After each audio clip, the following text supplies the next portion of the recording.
You just never know, can't plan for it. All right, let's call to order the monthly meeting of the Santa Cruz State's Water Control District. Roll call of officers: Ben Bogas, Jim Bradford, Jennifer Finazzo, Engineer Bill Morris, Attorney Richard Pringle, Secretary Treasurer Chris Lawson, and 16 guests. You ready?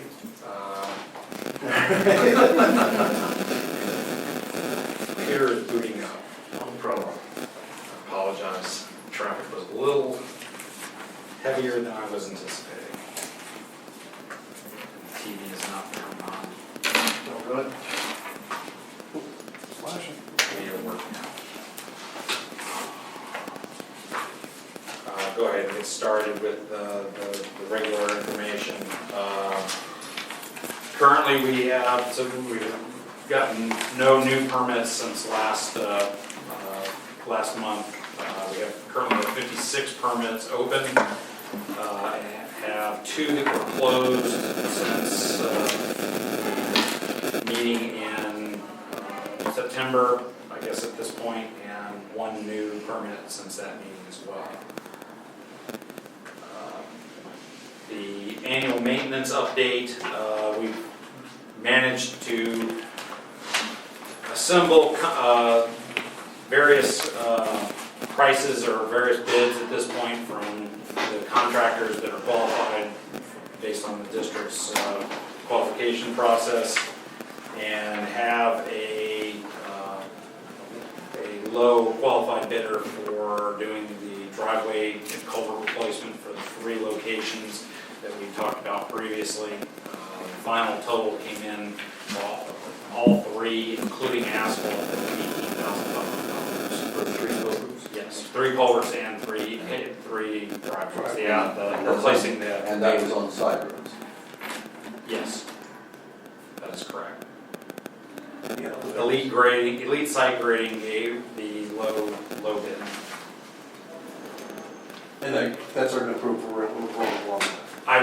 It is within, I think, $300 of what the board approved on the high side. So do we have to redo that or no? $300 It's $400. $400 higher than what the board had previously approved.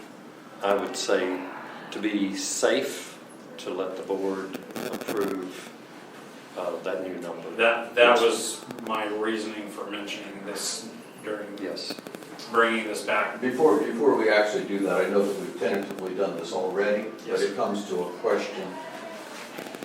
When you build your property, you put in your own culvert and you pay for your own culvert. As time goes by and that culvert fails, why does it become the responsibility of the district to replace that culvert? Here's a problem. I mean, it's not really a problem, but we just have to decide how we want to do that. And that's that. Me, I got a gravel driveway. But Ben, he's got a paver driveway. His is really expensive to replace the driveway versus an asphalt driveway or a gravel driveway. And that burden gets placed from all of the people in the subdivision to come back and replace that somebody else's driveway or concrete. And how do we,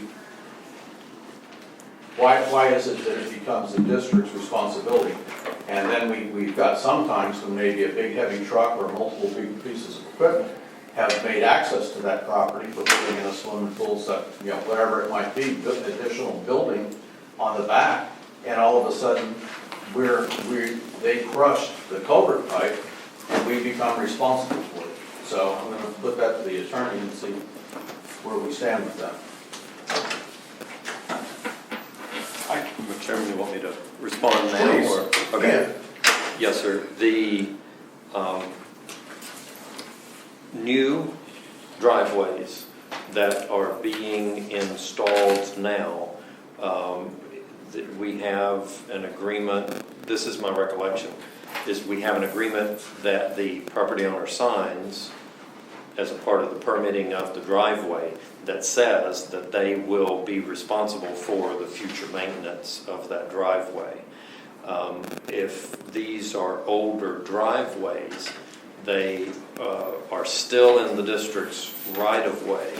So if, and I'm not sure, I'm not familiar with all of the circumstances about why the district is saying that the district is going to do the repair work, but if it was not based upon, if the repair work is not based upon the negligence or some fault of the district, then it might be that the property owner, the driveway, that the driveway serves may be responsible, may need to be responsible for the cold store. I'm not sure. I don't know enough about these specific circumstances to be able to answer the question Yeah, the on problem- these particular items, but generally speaking, the board could say, One To of the the ex- problems that I see is that if we jump right off and we're willing to run out there and fix anybody's culvert that got crushed by a dump truck or by another piece of equipment of any kind, and we don't, why would the homeowner even take down a tag number? Why would they even want to tell us that this dump truck turned around in their driveway and left and went down the street and dumped the dirt? You know, it just, they're putting the burden onto every one of the taxpayers in this district if we're gonna be responsible for replacing the culverts. You know, I could see if during the construction process maybe that we didn't replace a culvert pipe and left an old one in place and it eventually failed. That might be construed as a circumstance where the board would step in and do this. But other than that, it seems to me it ought to be the homeowner's responsibility. They bought the pipe, they own the pipe, they put it in, we give them permission to put it in our right of way. and, Mr. Chairman, if I may, it really comes down to a decision of the board as to how you are going to address maintenance and repairs.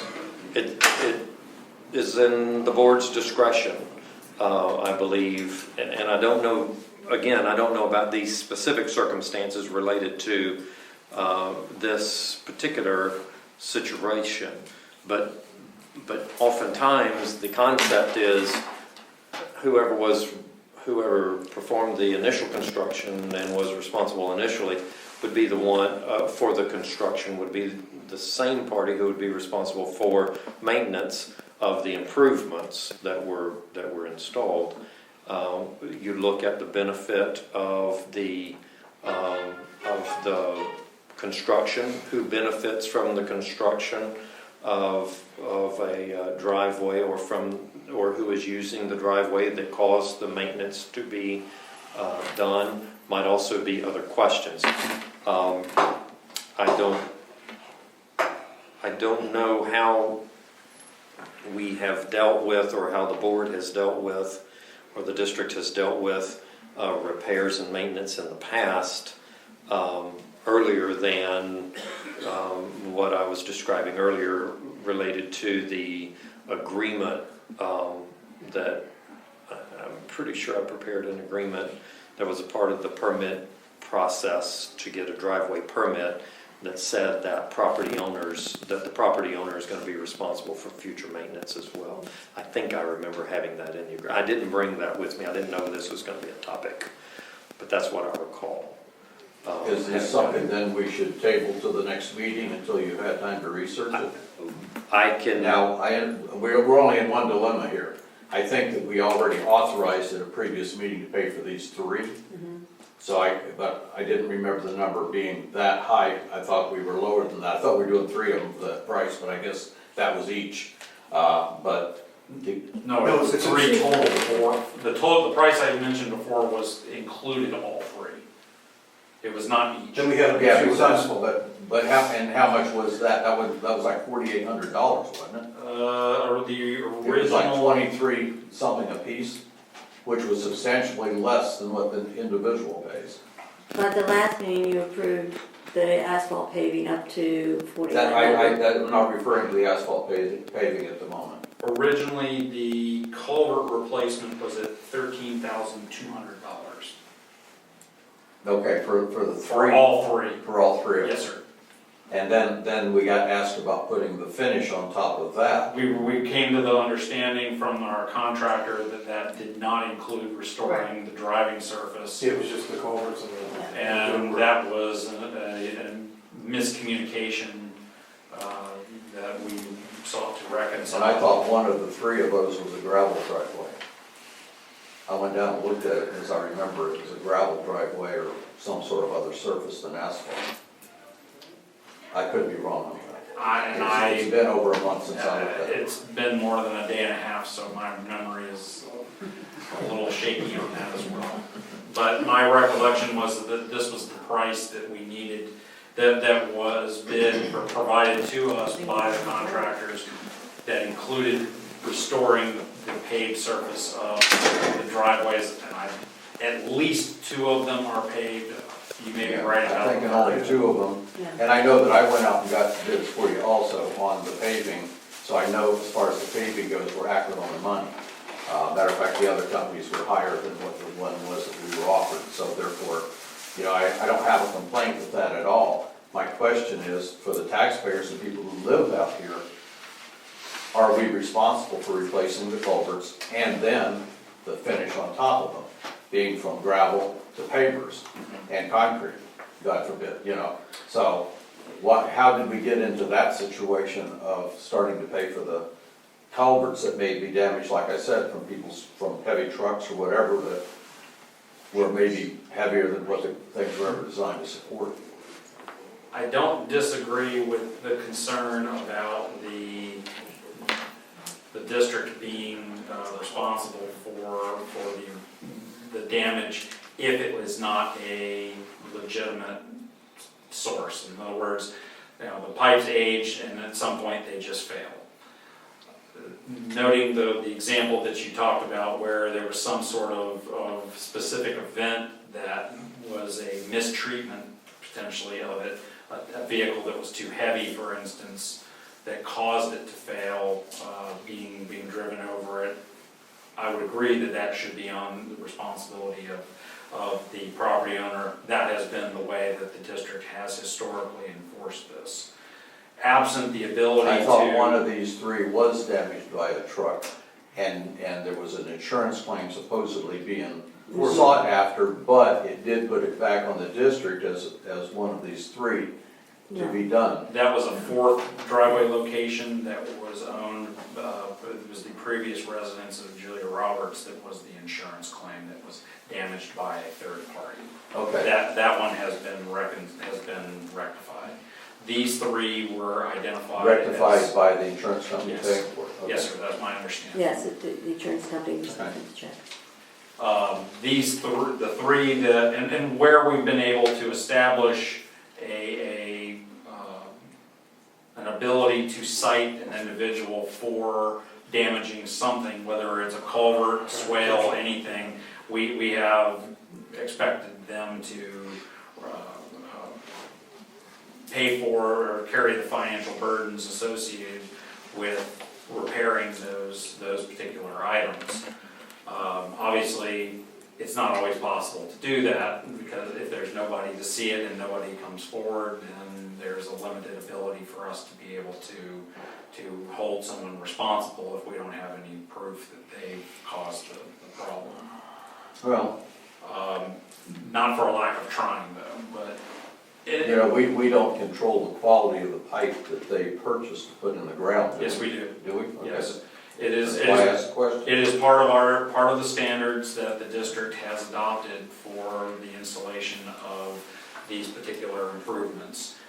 The reason that I have understood that the district has retained the responsibility or reserved the responsibility to maintain the pipes is that once they are installed in the district's right-of-way, and that they become part of the district's waterworks. That's correct. If there is a particular item that fails, the district, it was questionable as to whether the district had the ability to compel a property owner to fix it in a timely fashion to be able to restore a problem that potentially was going to affect the quality of the function of whatever piece it was that was in question. These don't feel that much. These are the first three I can remember in a long time. There was These like one are- or two last. well, These are the first in a while. I will tell you, we're probably going to see more of it over time as these things start to age. We have probably 3 different kind of groups of culverts that we currently operate. There are those that were in place prior to the CIP project that were deemed acceptable at the time to continue to exist. There are the ones that were installed as a part of the CIP project. They're the ones that have been installed more or less since. Okay. Well, this is gonna become a major expense for the taxpayers out here. And that, again, based on, there's some houses have 2 culvert pipes with pavers on them, 2 culvert pipes with concrete on them. You know, it just seems to me it's a decision that maybe the taxpayers out here might want to participate in to decide how we want to move forward with that, and whether we should come up with a policy that negates that and puts it on the homeowners, or whether we continue to do it in the other way. And, you know, we have a handful of people here tonight that might want to weigh in on that and just either raise a hand, say they want to pay for other people's culvert pipes, or whether they would like to see us handle it differently. But What material are these made that are failing? What are they made out of? Are they plastic or metal, or what are they? Most of the ones that we see failing most frequently are the high-density polyethylene, which is that black corrugated plastic. That's what you guys are putting in, isn't it? That is the standard for new driveways that are being installed.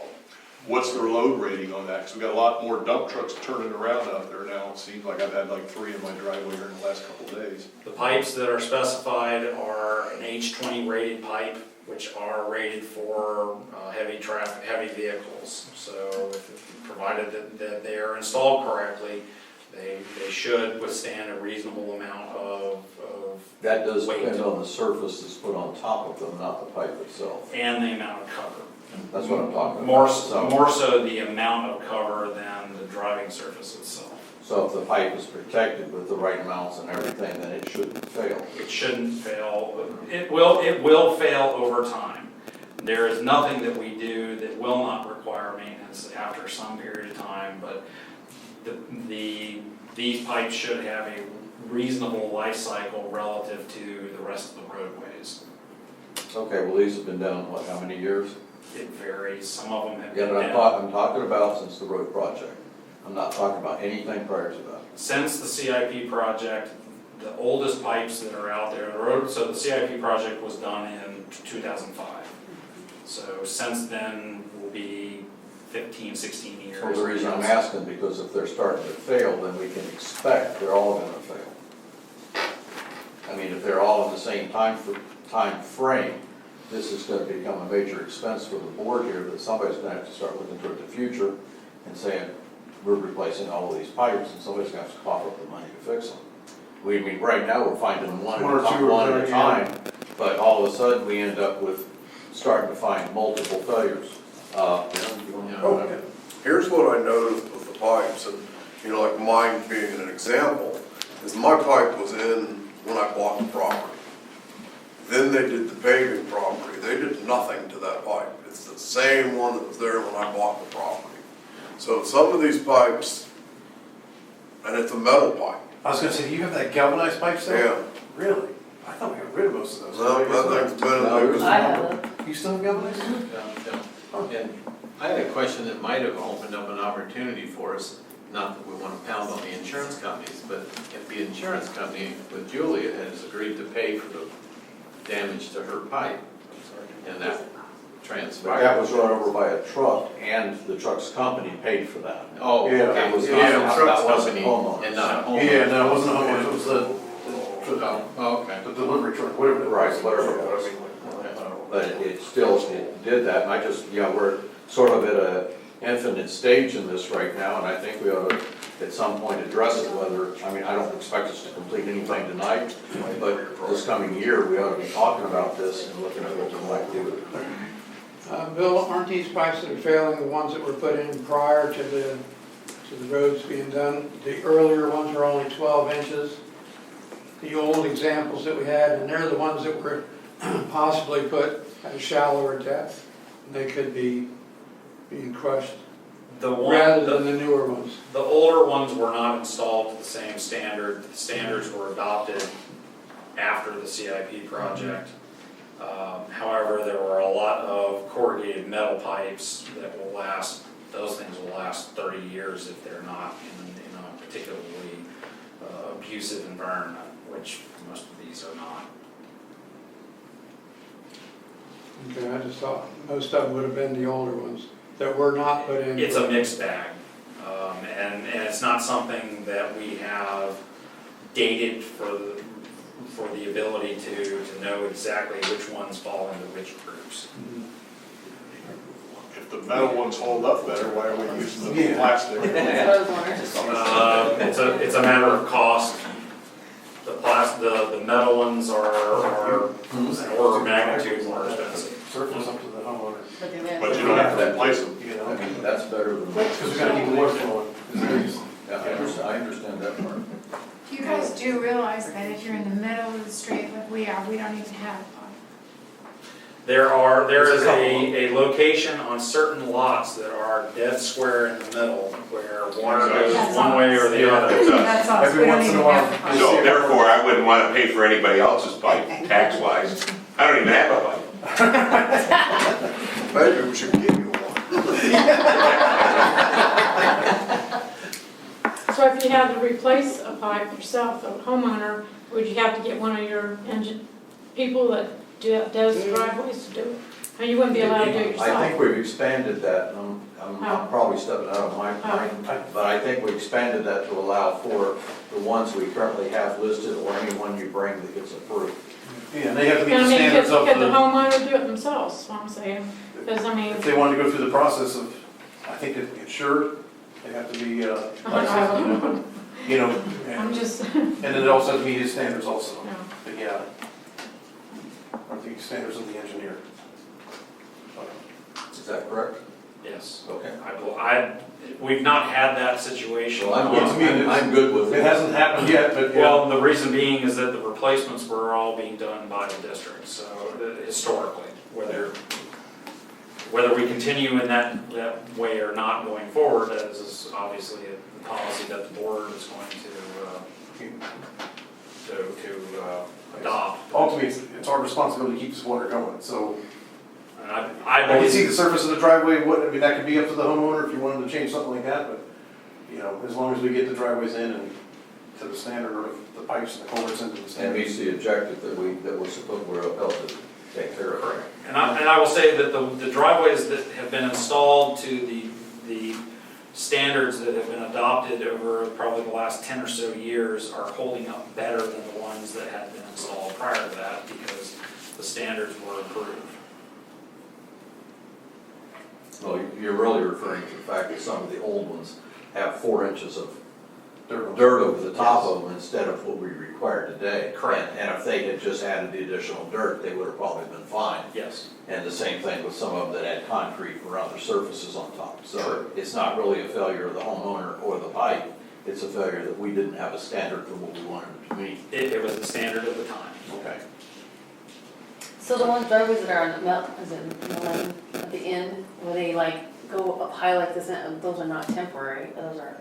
Some of them are temporary, some of them, Okay. so when we build the driveways, we've advocated that the contractors overbuild them Okay. so That that makes sense. there is a less, trying to reduce the likelihood that when they're out there with heavy equipment and working, or driving, dump trucks, cement trucks, whatever, over top of them, that there is a reduced likelihood that they're going to damage it during that period of time. That's a good idea.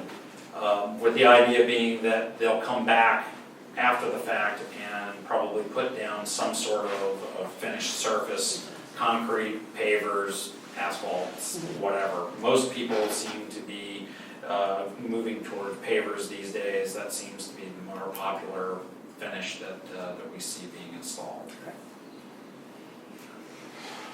Report?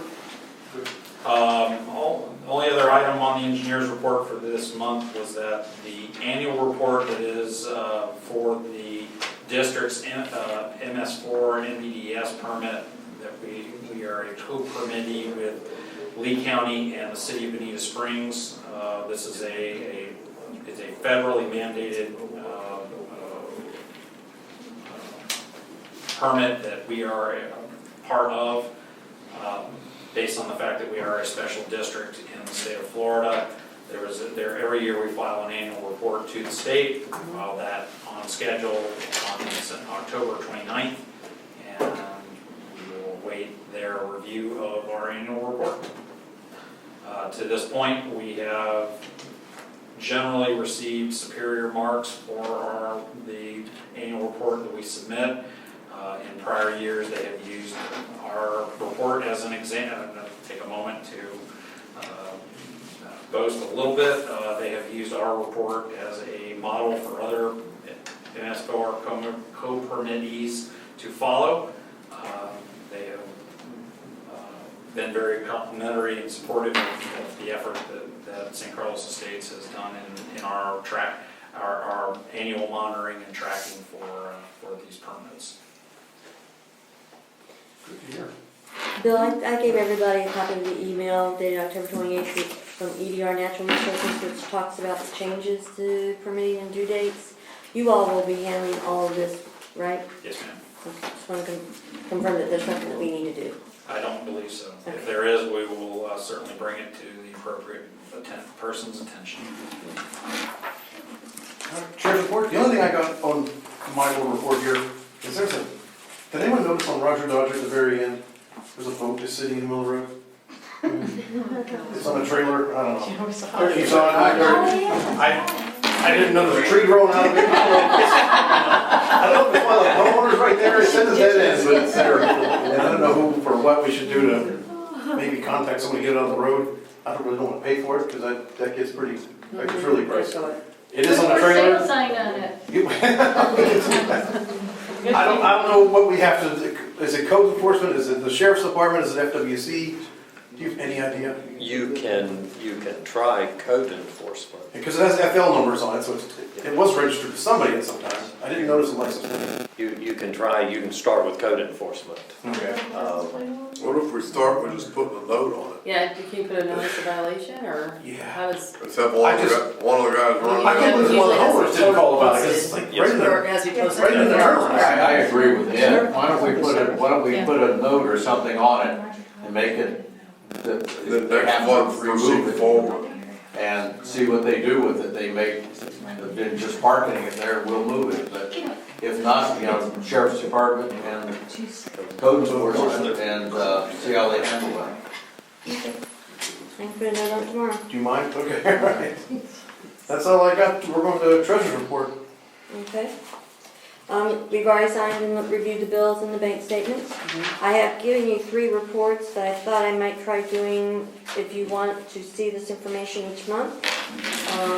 One of the reports is called profit and loss, but it really isn't. It's just an outline of this month's and the prior months, and I thought I'd do that quarterly because that would be easy to see. And then you have one year to date that shows kind of what the inflows and the outflows are, so we can kind of manage and monitor where the money is coming from and going out, and you can see how much we have.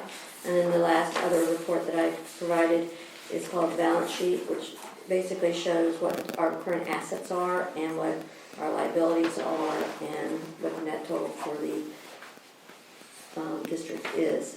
There is some corrections that need to be made, which I hope to get done when we have our next audit, because I think there's some adjustment items that need to be made in order to get this corrected. Because, for instance, the phase 1 note is about $20 off on the principal portion. So, is this something you all would be interested in seeing each month? Yes. Sure. Okay. It's definitely interesting. Good. That's all I have. Mr. Pringle. Yes, sir.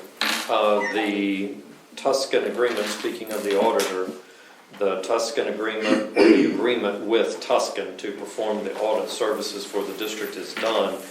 I went back and looked at some of the meeting minutes of the board, and the board previously approved the selection of Tuscan, the preparation of the agreement, and the chair is authorized to sign the agreement. So no action is required tonight by the board. I do have the agreement, Mr. Chairman, if you and I can get together after the meeting, we can get that signed. It's important to get that done so that Tuscan can start the audit process. Being a new auditing firm, there's probably going to be extra review that occurs this year, and so they'll need a little bit extra time, I'm guessing, to get that finished on time. Okay. That's one of the items. And then the other item is to go back to the earlier discussion, just from the legal standpoint, the summary that I would like to give is that the district is responsible for the water flow and control on the turbidity is the district's responsibility under the district's permit. So yes, sir, ultimately I heard several times people referencing the fact that ultimately the district is responsible for water control within the district, and that is absolutely correct. That's right. But separate and apart from that is with regard to improvements, driveway improvements that connect to the district's right-of-way improvements. That is a policy decision. That's a decision by the board as to, in the board's discretion, as to how that those improvements are maintained and how the improvements are paid for by the district or by the homeowner or by who is negligent or by insurance. Somebody's got to pay for the work. So that aspect of the topic is a board decision ultimately that would be reflected in the district's policies, the rules and regulations of the district. The part that I know about that I'm pretty sure I've addressed before regarding maintenance is under the new driveway program. So what happened before, I'm not as clear about, but it may be something that the board does need to address.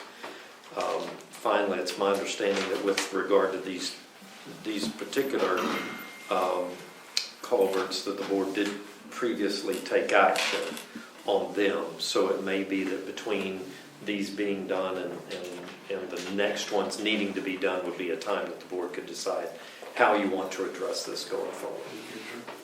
I think let's put it off, let Mr. Pringle research it a little bit more, let's put it at the January meeting, and then let's see if we can come up with a policy how we need to address this. Yeah. Because it's gonna get really expensive for the taxpayers out here to keep buying these culverts one at a time, let alone, what if we had 10 of them? Yeah. I mean, our budget is gonna be just blown away, and we're not gonna have the money to sustain that. I think most of the cost is coming from, well, not most, but some of the cost is coming from refinishing these driveways, that whatever they do. That most certainly is half of it. Yeah. And it could get, if it was concrete or pavers, it could get really expensive, so. I agree. I So can- we'll look at this in the January meeting and Make a decision now. But what about the current three? I think we've already made a decision on that. And I think we need to approve the $400 and be done with this. Okay. So you As long as So let's we're get not, these as long done. as we're not setting a precedence for the future. Yes, sir. Well, and Mr. Chairman, if I may, in response to that, the board continues to have the discretion to make the decisions in the best interest of the district as time passes. So you may make decisions that are different based upon changes in circumstances. So if you, as an example, if you have not had a rule or regulation in the past because you just did not have many instances of maintenance requirements occurring in the past, but now you see that is going to be something that's going to happen in the future, this could be a time when you say, this is the policy going forward, and that's what it would Could be. you look up, or could you think about some wording we might use to go ahead and do that and set a policy for that? Yes, sir, I can, yes, sir. Okay. And that, yes, I can. And I'll also talk to Mr. Morris about his knowledge of past district policies that may have been in place earlier at the time that the capital improvement program was done. There may be something related to that project that might also give some guidance to the board as well. Did the new, maybe you can answer the question, I'm gonna sort of flip gears. Did the new culverts, say I didn't have a culvert, and the road project took place, and you had to put in a culvert, or you replaced a culvert for me at the time, did that add to the amount of money that I pay versus what my neighbor paid, or did everybody pay the same amount? So, if Larry had an old culvert pipe, and I got a brand new culvert pipe, was Larry's share the same as mine? Yes. Yeah, everyone paid the same The way- amount. The Yeah. way that the assessments were computed was, it was based on, I believe, lot acreage, not, That and use, like Yes. the Rocky Road, people were paid much lesser. there were certain units where people who did not have improved access directly to their property, apart from those, the other taxing units, everybody within taxing unit 1 and possibly 2 are assessed based on a prorated share of So the amount that we're was talking more financed. about, we were all charged per road foot, not individually charged for this or that. I think it was on a different basis, but yes, that's essentially the. Okay, so the lots that didn't get a culvert pipe at all would have paid the same as the one that got a culvert pipe. Yes, the reason being, to my recollection, is that everybody, they are common, it is a common infrastructure that ultimately everybody benefits from in some fashion. I guess I would equate it to the roadway. Just if you live at the very, very end of the road, you're not paying proportionally more for your benefit of the road than the person who lives at the very, very front. I understand that. So basically, we paid per road foot as taxpayers out here, not for what we got in the ditch. Essentially. Okay, so that clarified a question that I've had for a long time, is how, you know, did a guy who had no culvert, somebody who had an old culvert, somebody got a new culvert, we all paid the same amount of money. Everybody uses the system. Everybody uses the road, so we charged equally for that. Correct. Mr. Chairman, Okay. if I may, a simple way to describe it, I think, is the total cost of the capital improvement program was determined. That might include replacement of certain culverts that were failing or certain culverts that were at the wrong elevation so that the swale ditches could be constructed properly as Correct. permitted.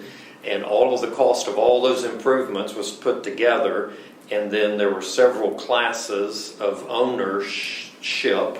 And if you were in a certain class of ownership, you paid a certain part of that cost. Correct. And that's how, and so then the total cost was then divided up among those 2 or 3 classes, is our name is Judy. There's 3 classes, yeah. Three groups, as I recall. Those were basically different neighborhoods. Yes. They weren't different things on the same street.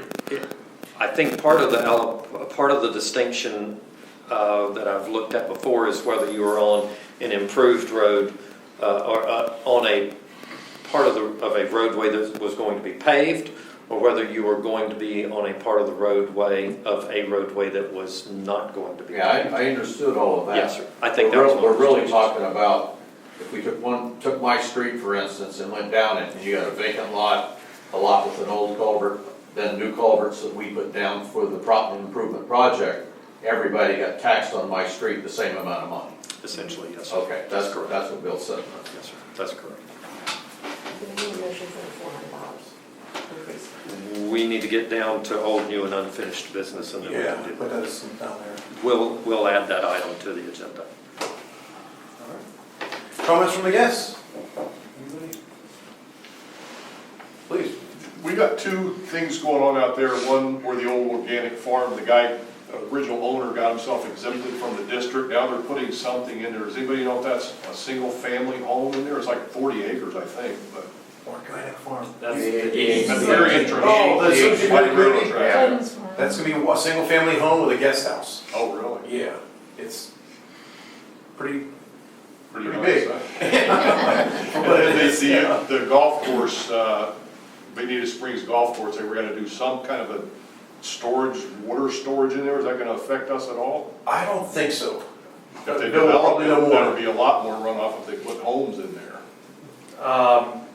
There is if I understand what you're referring to, the golf course to the east of St. Carlos Estates, they do have outfalls that connect to the perimeter canal of St. Carlos Estates.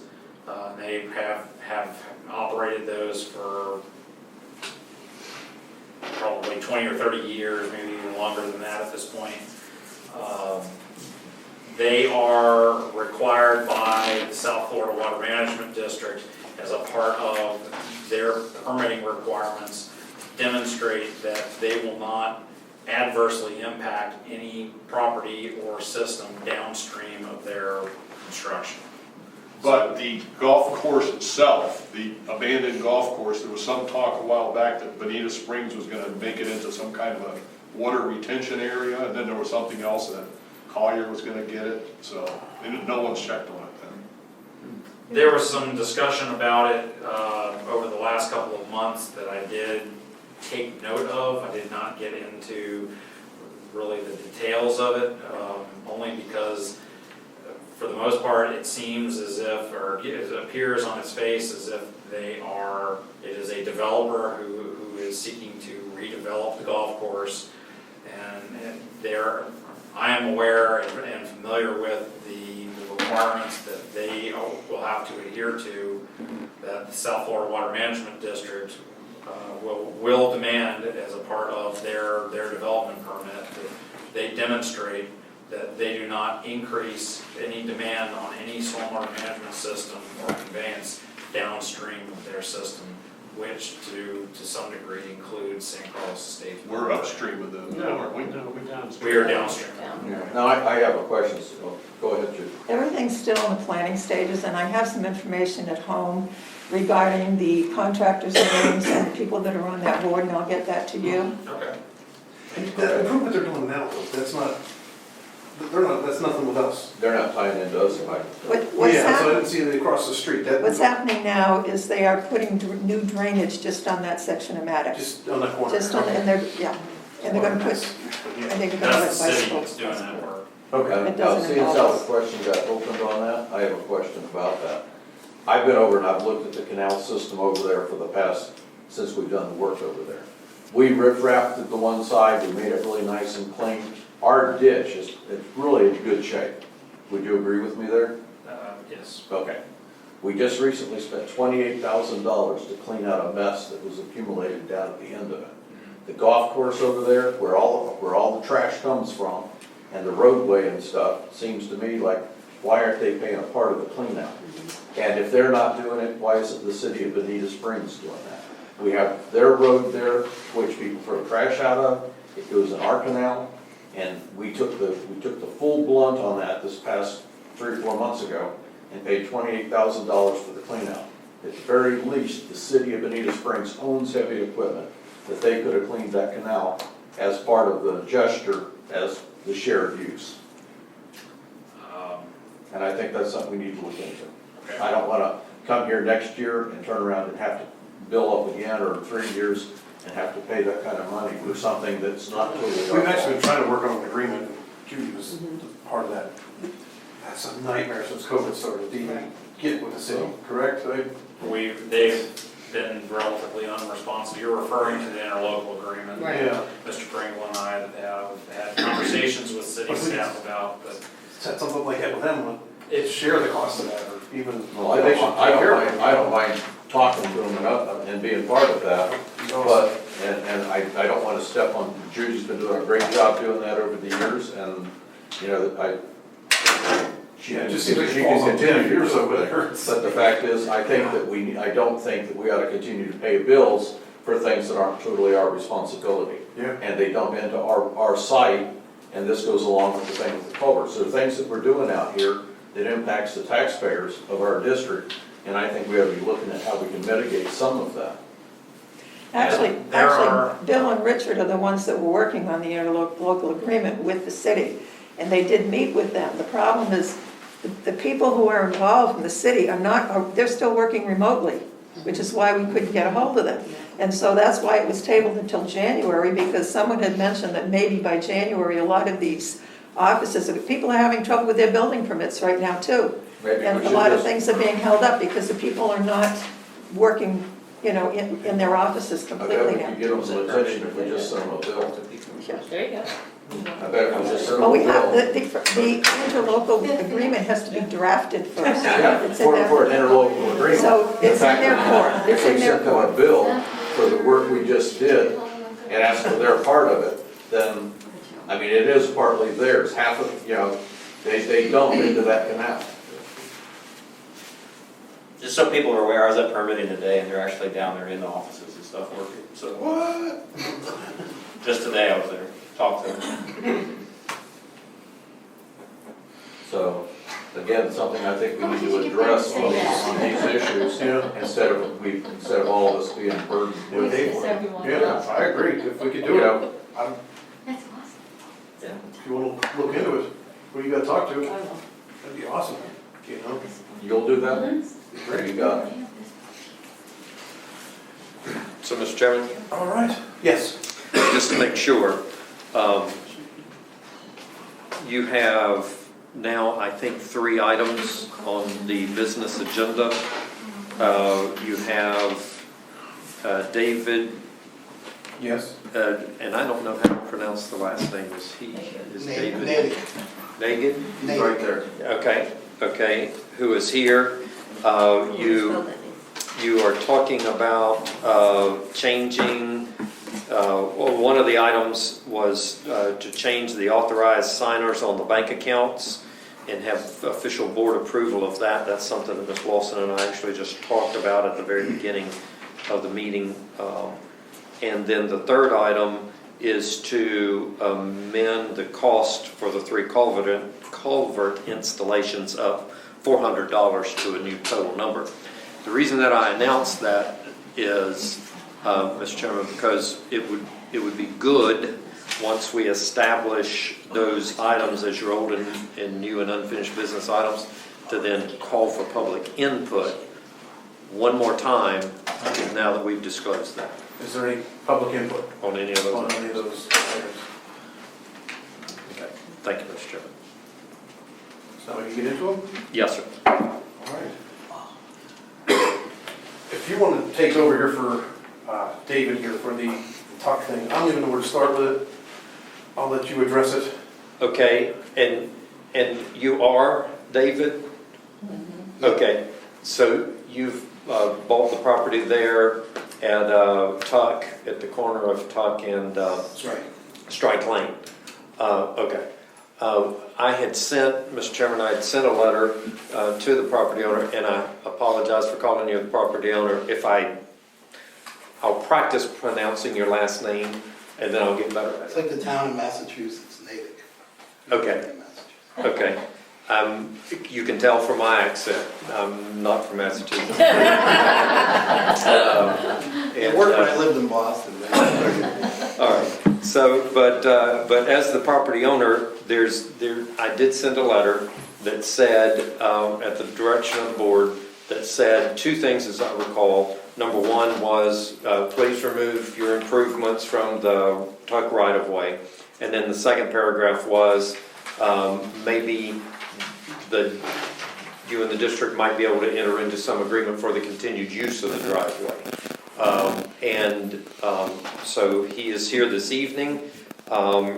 The ownership has changed, and so there might be something that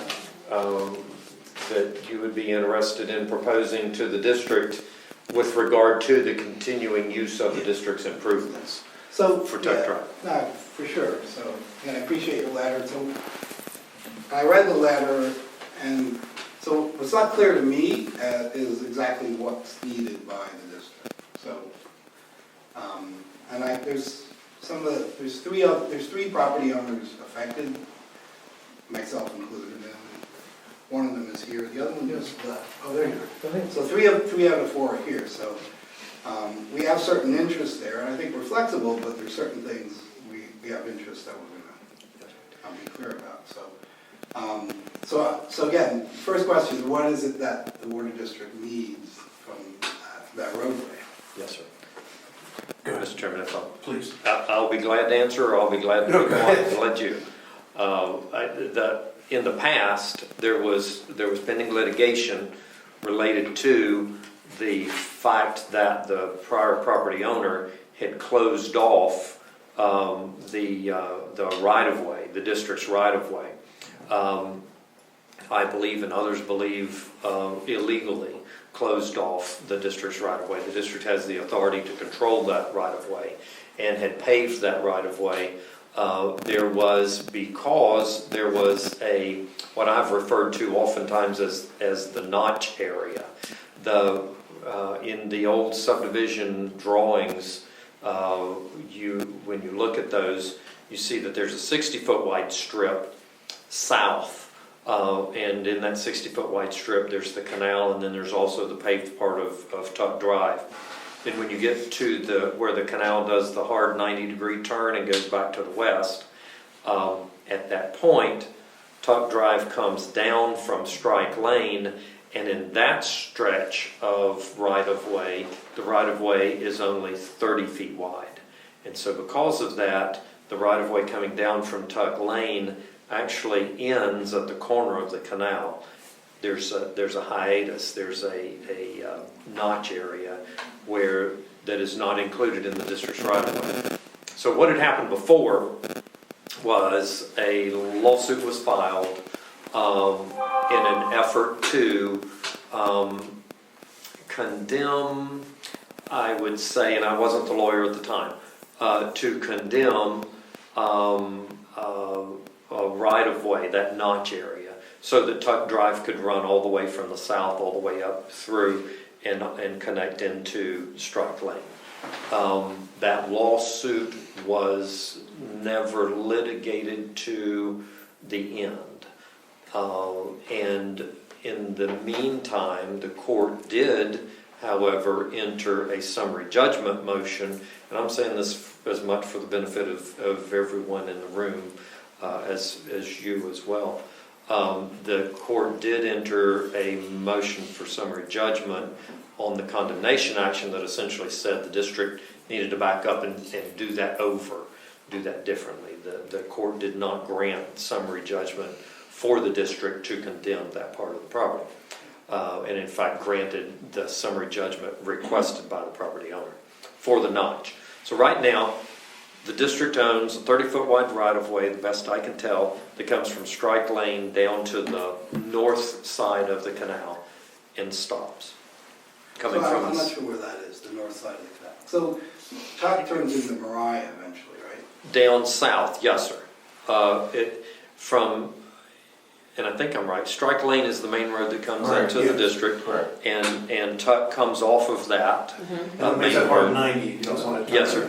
And it comes, Tuck Lane comes down and actually dead ends into the canal. The pavement does. You own to the east of there, where there is no pavement, where there's that area right in front of your buildings.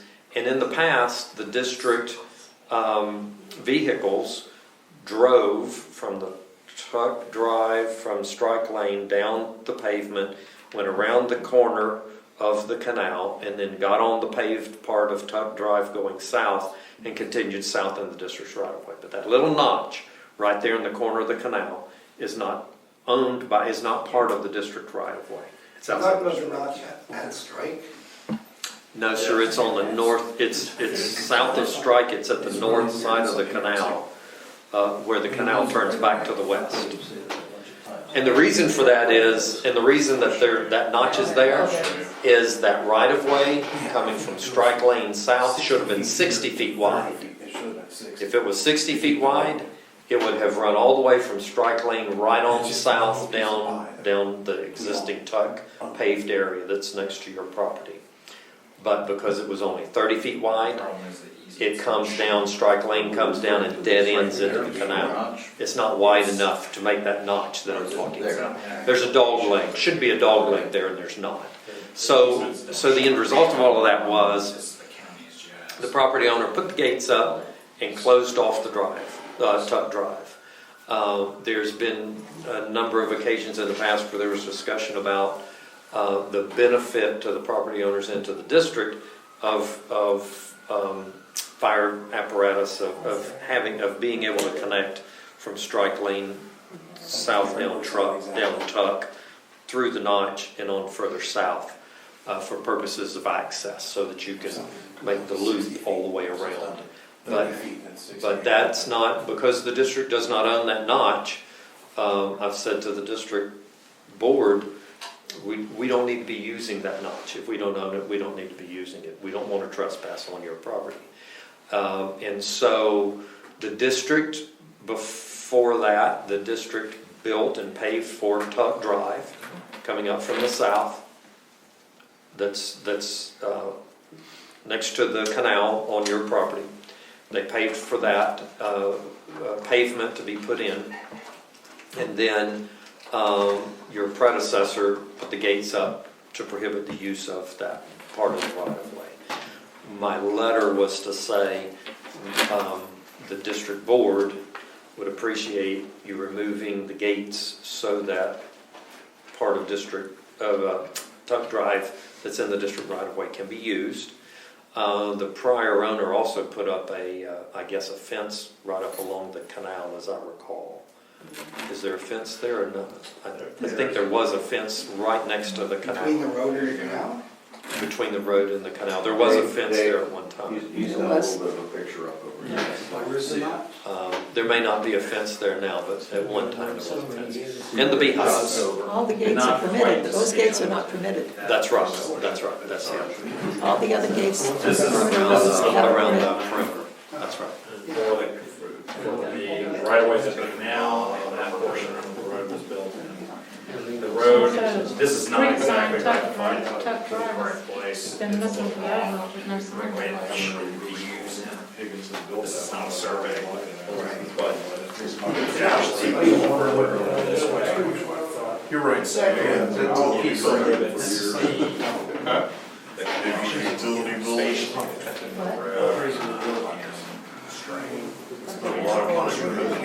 So there's a question about the right of way going across.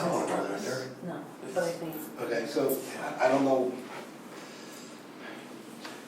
So I'm a little confused about that. How does that relate to the two fences?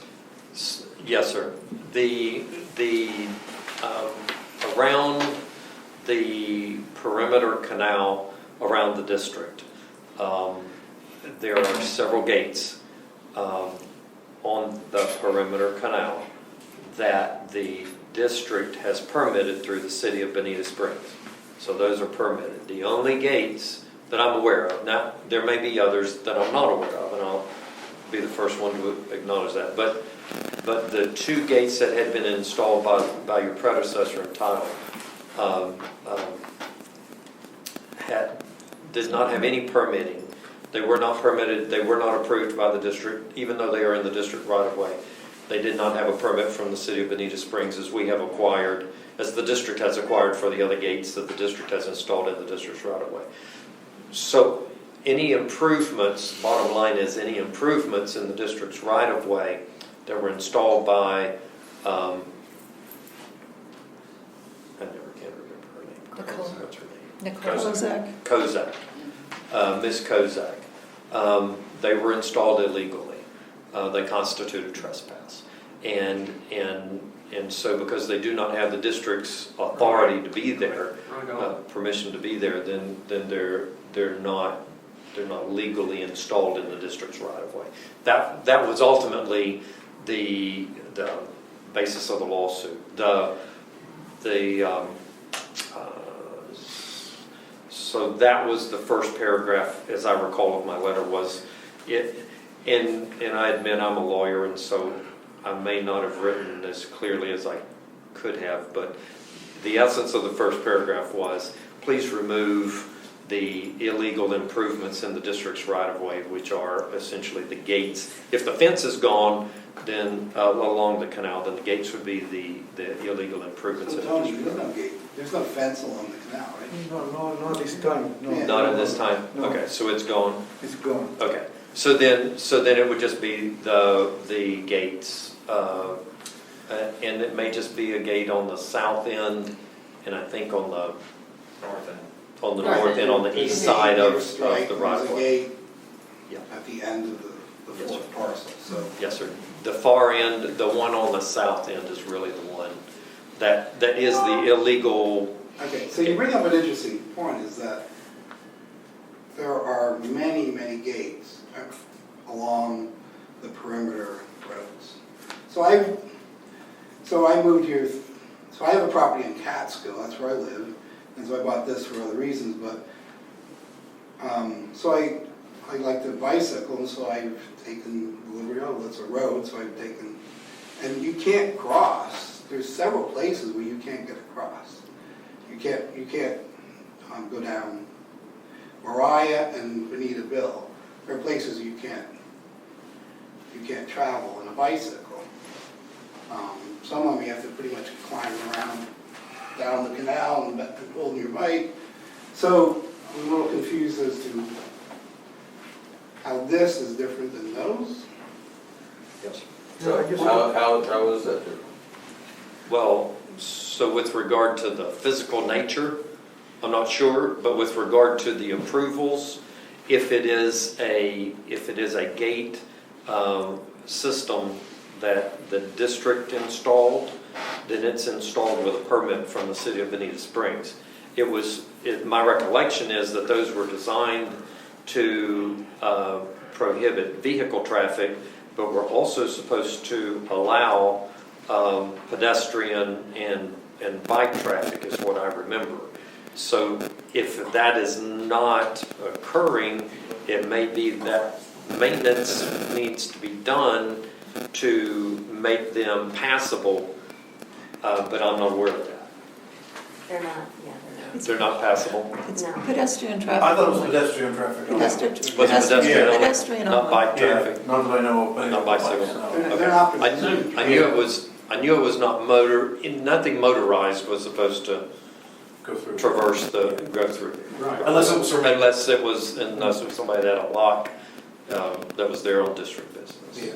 Excuse me, this came about, I believe, because in days of yore, there was a scourge of ATVs that kicked up a lot of dust and made a lot of mess, and they had to be stopped. And that's really what that was about. That's why the gates, that's why the district installed the gates, got Yeah, permitting yeah. and The thing installed is, the gates. If you leave any space that an ATV can physically get through, they will get through. Yeah. You know, because they'll abuse the right-of-way somewhat. At the time, can I say something? At the time of the CIP, the board decided for financial reasons that they were not going to maintain the perimeter roads. They were not going to pave them or maintain them because it would be very costly. And so that was the reason the gates were put up, so that it would prohibit people to drive or whatever. And because you can imagine it used to be like that, because you don't not only have kids on ATVs, you have people in pickup trucks, and the roads, it's just sugar sand underneath there. And they were a mess, if you recall. So what would happen is if those gates weren't there, the district would be responsible to maintain them, which would be a terrible cost, and also would be a terrible liability, because you get some kids back there and they go over into the canal, and who are they gonna sue? So it was a decision at that time that those roads would be not maintained, and that's why the gates are there. Please. So it's to only allow the pedestrian. Just pedestrian Right. only. Yeah, I just want to mention that I understand that everybody, the neighbors, they want their own privacy. I understand that. I've been letter, my neighbors going through my property to get out the way because the road is closed. But that's not the only place that is closed. And it's other property around. When you drive around Papillion, Piston, other street, and in the other side that have been closed too. I really appreciate it. You guys not concentrate just in Talk Road, concentrate in all the road, and so many people they gotta close the area too, and nobody can go through there. The only problem is a private property when we put the gates up, now they're actually driving on private property, which we can't really improve or Tuck was a enforce. road. The perimeter roads didn't have, at the time, no one lived on those perimeter roads. If you own property on the perimeter roads, then you were in a different class, you were in a different unit.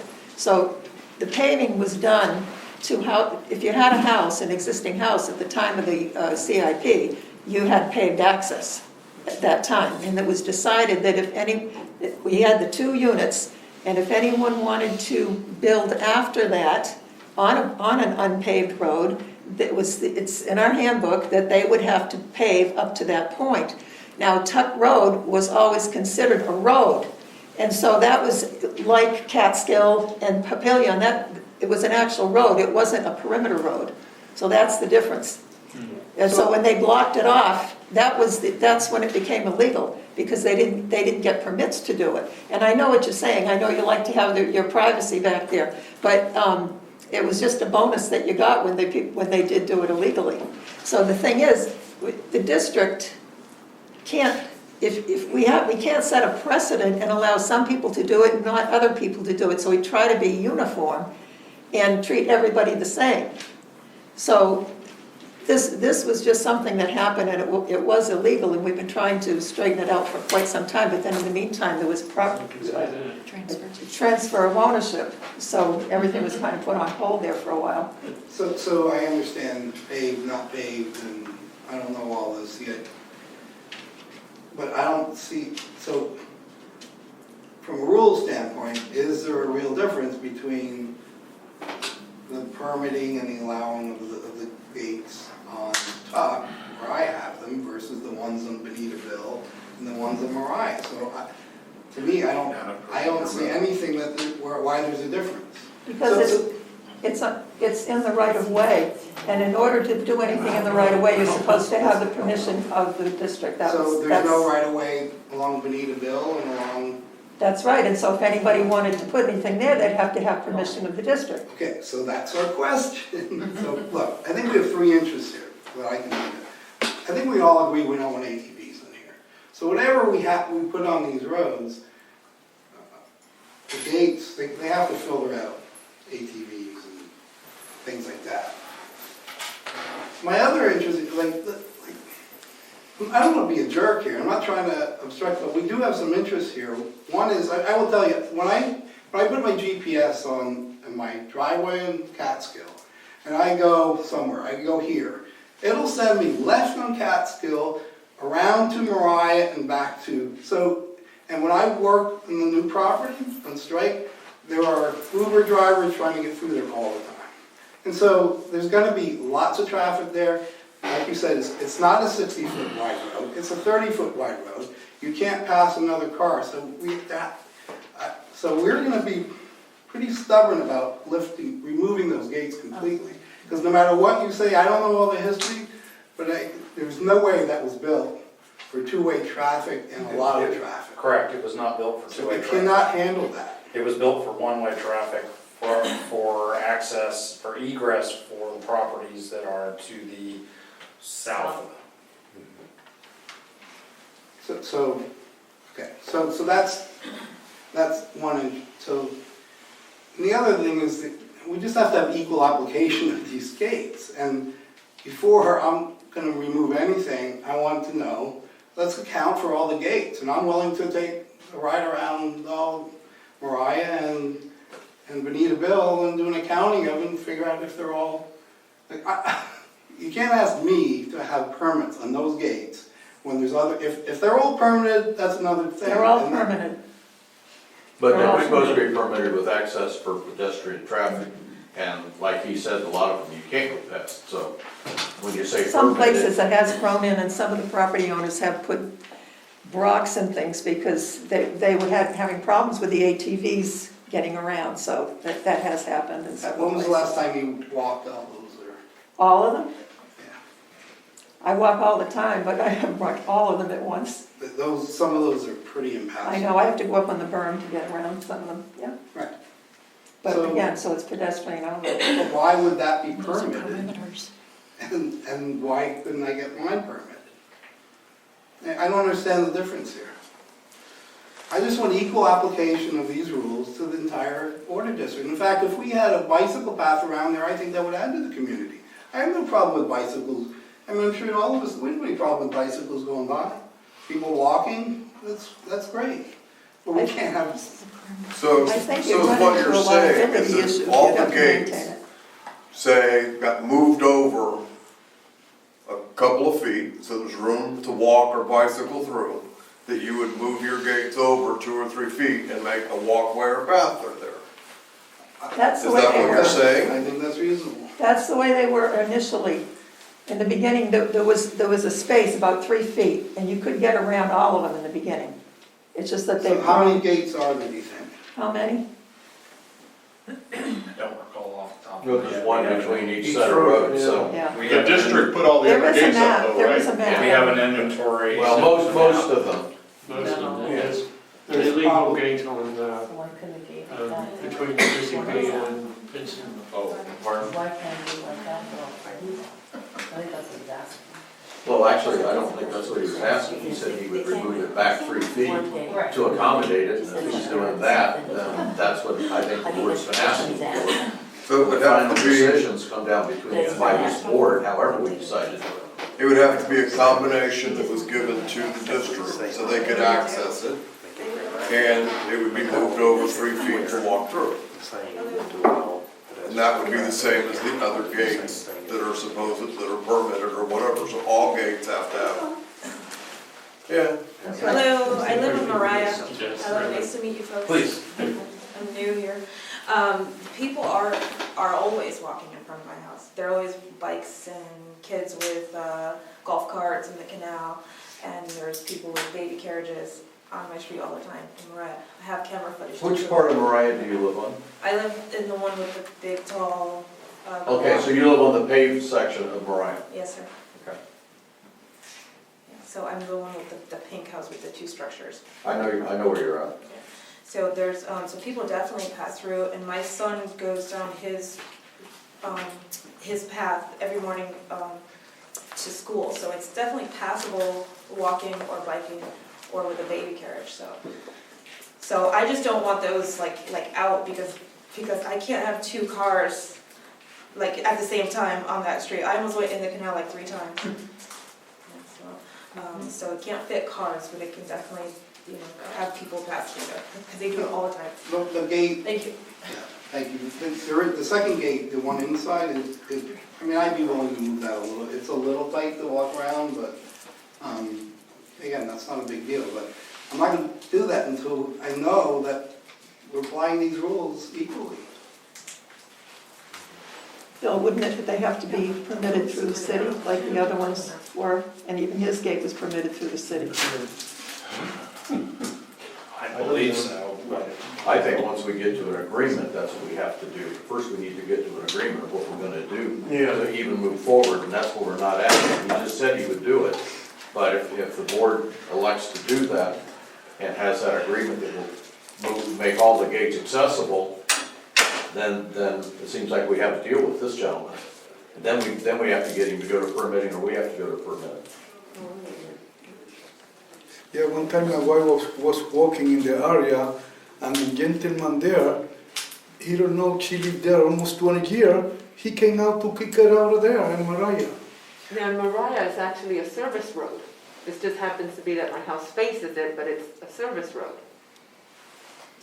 Well, it's actually a road, I believe. it was designed, the portion that you all live on, that portion of Mariah was designed as primary access for those properties, because it's the only one that exists. I got a question for Bill, because Judy said that none of Mariah Lane was paved for road use.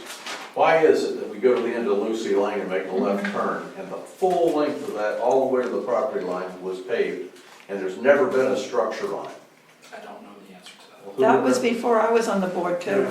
That is, it's the only one that's like that. It seems, well, that's You know, why we I'll tell stretch you out what- money. Originally, and maybe you recall this, they were going to have a one-way going down, struck that end of Stillwell, and going around onto Lucy, and it was gonna be Yeah, one The way. minutes to the meeting shows that that's what was supposed to happen. Yeah, and then But for some reason, it didn't stopped happen. there. But we also have a drain on the adjoining property that just doesn't do anything because of where it's located now. And there's a fire hydrant halfway between Stillwell and that last gate, and there's no access to it whatsoever. For some reason, Pardon? 20 years ago, when they were in the process, when your dad was here, and I can't remember the other guy's name that worked for you. Ken. Yeah. There was some changes made in the last minute, but I remember that was the original It intent. just seemed like we spent the board at the time, and I know things happen, and there's nothing we can do about the past. It's just always been a question. And so I always wondered why we paved, I mean, that was a lot of money to pave that section of road and stopped right there. And that particular gate, by the way, is modified differently than all the rest of the gates. It's got a channel cut in it for bike access to go through it, but I don't believe that a service truck can get through it. I mean, if you open the gate that's there, it's such a narrow space that I don't think a service truck can pass through the posts. I don't know.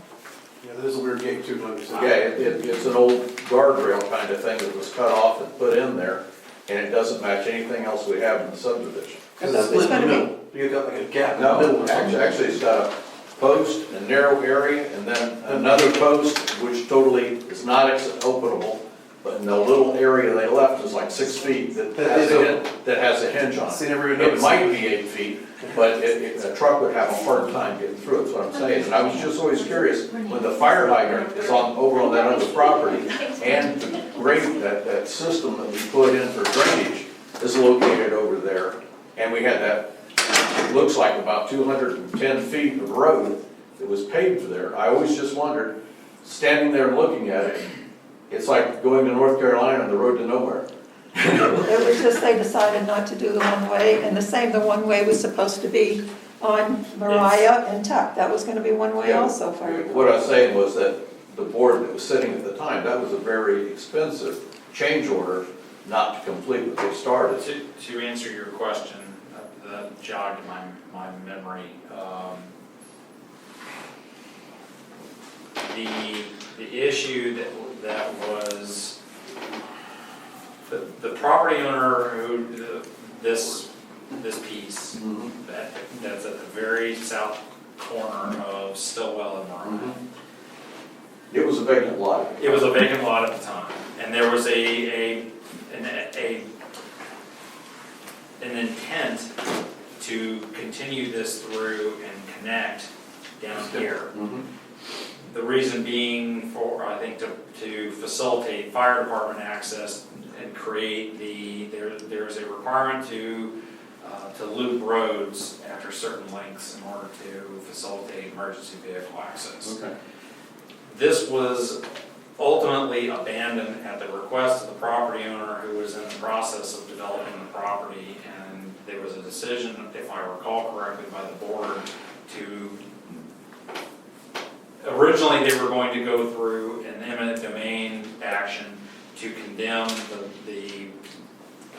Yeah, the only thing I was saying is that right out here in the middle of this, in this backyard, there's a fire hydrant.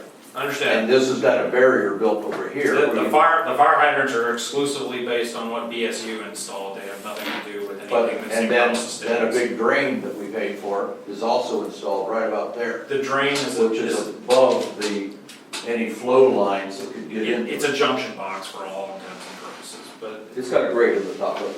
I understand, but we did that just for the ability to inspect easily and be able to see what was happening inside there. It functionally acts like a junction, it is not an inlet.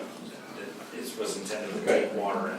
But the road was intended to connect to Stillwell, but for lack of the right-of-way to make the radius work where it was actually usable by anything, was ultimately abandoned due to. But wasn't that Mariah Lane, I mean, we used to go through there all the time before the construction. Correct, but So- the geometry of the right of way that exists did not facilitate a radius that would allow for the emergency vehicles to traverse it without some sort of eminent domain action. That is my recollection as to what happened with that and why it was never completed. The board at the time decided that they did not want to see fit to complete it. That's obvious, okay.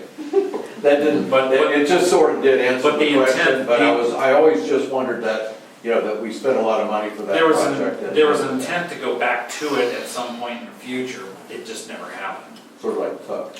Tuck was not a situation that Let me was get off intended that. to go back. I didn't mean to It's do been that. pursued over a long period of Yeah, time. we have the definitive agreement there, let's leave that alone. The only thing I would comment about the way that the road was originally designed and how Tuck fits in with that is that it was the emergency vehicle egress for the properties that have access off of Mariah Lane. That portion of Mariah Lane, knowing that it does not meet the two-way road standards. Sure. And was intended to allow for emergency vehicles to exit, to egress back to the public roads from those properties. My biggest thing is the money and the time we wasted, all of us living out here, with this whole tuck gate thing project, I think is crazy. I do too. And then the board has the. My biggest thing is if we authority. could come to an agreement here, as far as I'm concerned, whatever you guys, whatever, but, as long as we can have access to this road to maintain the swale that we do everywhere else, you know, with a, I don't even know, is that a chain link fence, is it a gate? I forget, I've been back there so long. On the back side of your property, is that a gate? It is? Okay. I mean, I don't know, what? Well, he tentatively said that if we'd make access around the perimeter roads for walking and bicycles, then he would open the gates to the same dimensions, and if that. My biggest thing is that's a slippery slope there too, because as soon as you start making access, then you're gonna get these motorcycles. Because I mean, that's why I, 15 years ago, come to this board and asked what that gate on Busy Bee, because I had my dog get run over and get killed in the back of my house because of a motorcycle. You know what, Ben, I agree with you. know, I think that there's things that. And I had little kids back then too, You so know. it was like, what's next? That's why, I get it, you know. you don't want it to be your kid. Yeah, and I but I just think, however wide you go with that, you know what I mean? That's why we always said it was pedestrian traffic only, but I mean, I'm, So make it 24 inches wide. yeah. I mean, I'm with you, Motorcycles not we can getting do through whatever. 24 inches, 24, 30 inches, something like And that. most of them kinda do, we just have to do a little bit of work, not much. Just a little bit. Yeah. And- Most of and- it's like and the point is, rock like or- I was Judy gonna say, said- a lot of it's rocks and stuff that people You know. are putting there because of that. Judy made the comment on how, if you want to speak about dangers, walk around that end post next to the canal, like she said, I believe you said that's what you have to do. That's a dangerous thing to do, it's a danger for me. So, you know, I would hate to see anybody have to walk around that if they're gonna It's do it. only There's gonna only a affect, couple how many spots. people are here that live back there? If you're happy with it, If we could do that, I think, you know, he's on board, maybe January meeting, we could draw up something and sign it, you know, however we do that. Just make sure Gerald can. that's, I mean, would Gerald He get has to back there and do drive his in. thing, then they got the sprayers that come through, When he and refers to Gerald, he's talking about the cleaning of the canal edges and things, they which come through twice a year and weed eat and rip out any, what are they called, environmentally unsafe. invasive species of Cleans the plants, canals, you know? cleans. But where your old owner wouldn't even let us get in and do that, it was, you know, it was ridiculous. So it's not hard to get into that gate. He has a shotgun.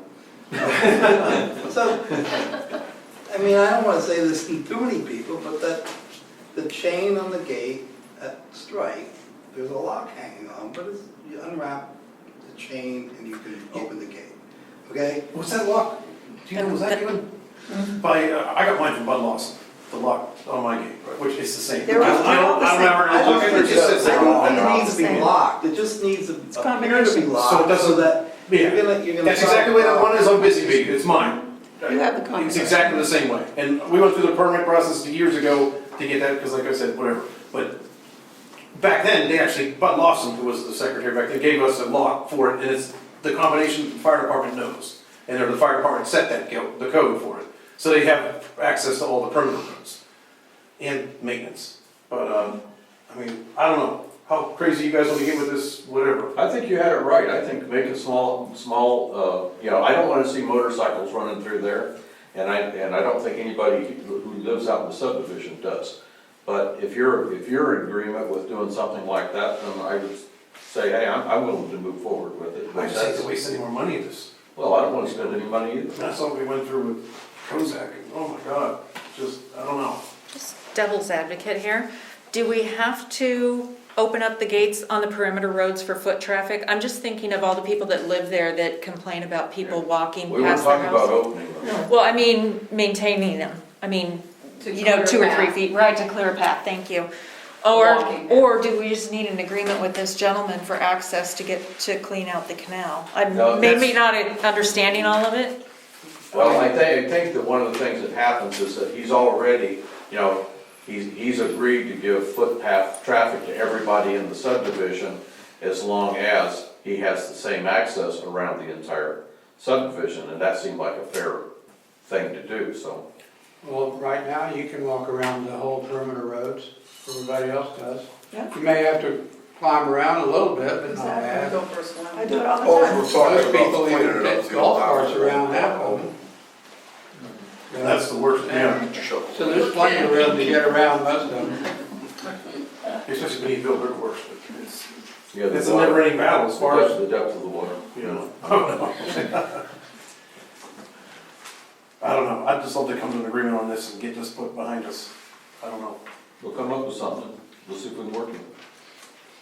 I could look at it again too. I haven't looked at Okay, it, so why don't we do it in January? Take some time and look it over. If that's good with everybody, let's do that.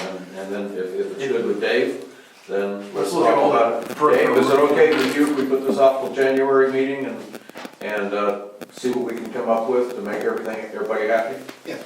Okay. Perfect. So just, Mr. Chairman, if I may just clarify, and I don't need to do anything between now and January. There's gonna be, thank you We're all gonna very take a much. look at the gates, see what we I gotta do. just want to make sure that I'm doing what I need to do and not doing anything extra. Okay. I heard 2 or 3 times some concern about the cost of Kozak, and I just want to be very aware of that, And I don't think it's your fault. being one of the At all. cost factors, so. Is that all over with? I don't have to clear that thing's over with? So it's gonna be tabled then until, I think that's first, okay. Correct. All right, okay, so that would be the way to deal with it. If I don't need to You do know, anything. Ben being a living person on the back road, you know, needs to have some input as to what we might do. Okay, so you're gonna table it until, you're gonna continue the item until January? Yes. All right, because it is on your agenda, I would say it would be good to have a motion to continue the item to the January board meeting. So move. Second. Are you gonna make it? You gotta make it. You're gonna make the motion? And motion made, so. And Jim second? Jim second? Let's move on, Ben. Let's move on.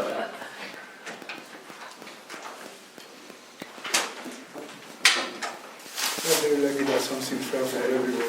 Very nice. So, Mr. Chairman, the second item I have is changing the authorized signers on the bank accounts.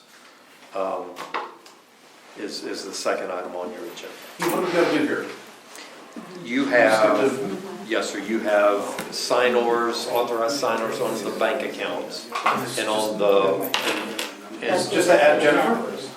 So, well, it's to add, I think, Chris and Jennifer, Supervisor Finazzo.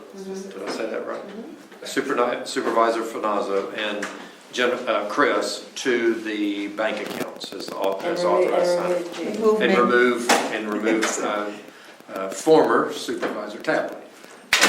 So those 3 actions would be part of the motion.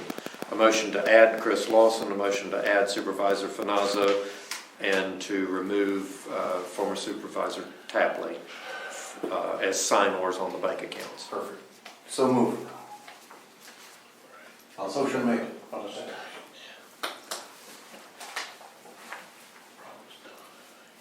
were there any other parts to that you need? That should cover it, right? All inclusive. Yes, ma'am. Because we had Northern, SunTrust, 2 Bank of America accounts, and the Prime, SBA Prime. Right, and that includes the Prime account as well. Yes. Could then you sign That would be and- one, we can sign now. So that would be one motion applies to all, Down on the bottom left. all banks and the Prime account as well. I see one. So, Mr. Chairman, did you call for a vote on that motion? You have a motion and a second. Did you call for a vote on that? I did not hear you call for a vote. Yes. No, I she believe didn't Jennifer even- respond. Say unanimous. Unanimous. All right.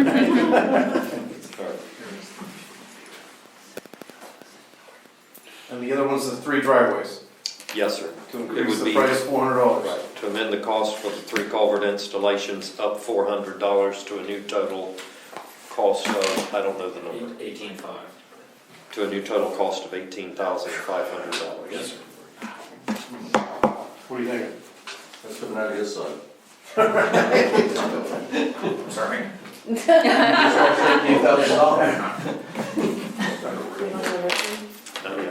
You know So what? move to Okay. increase the value to 18.5. I'll second. Unanimous.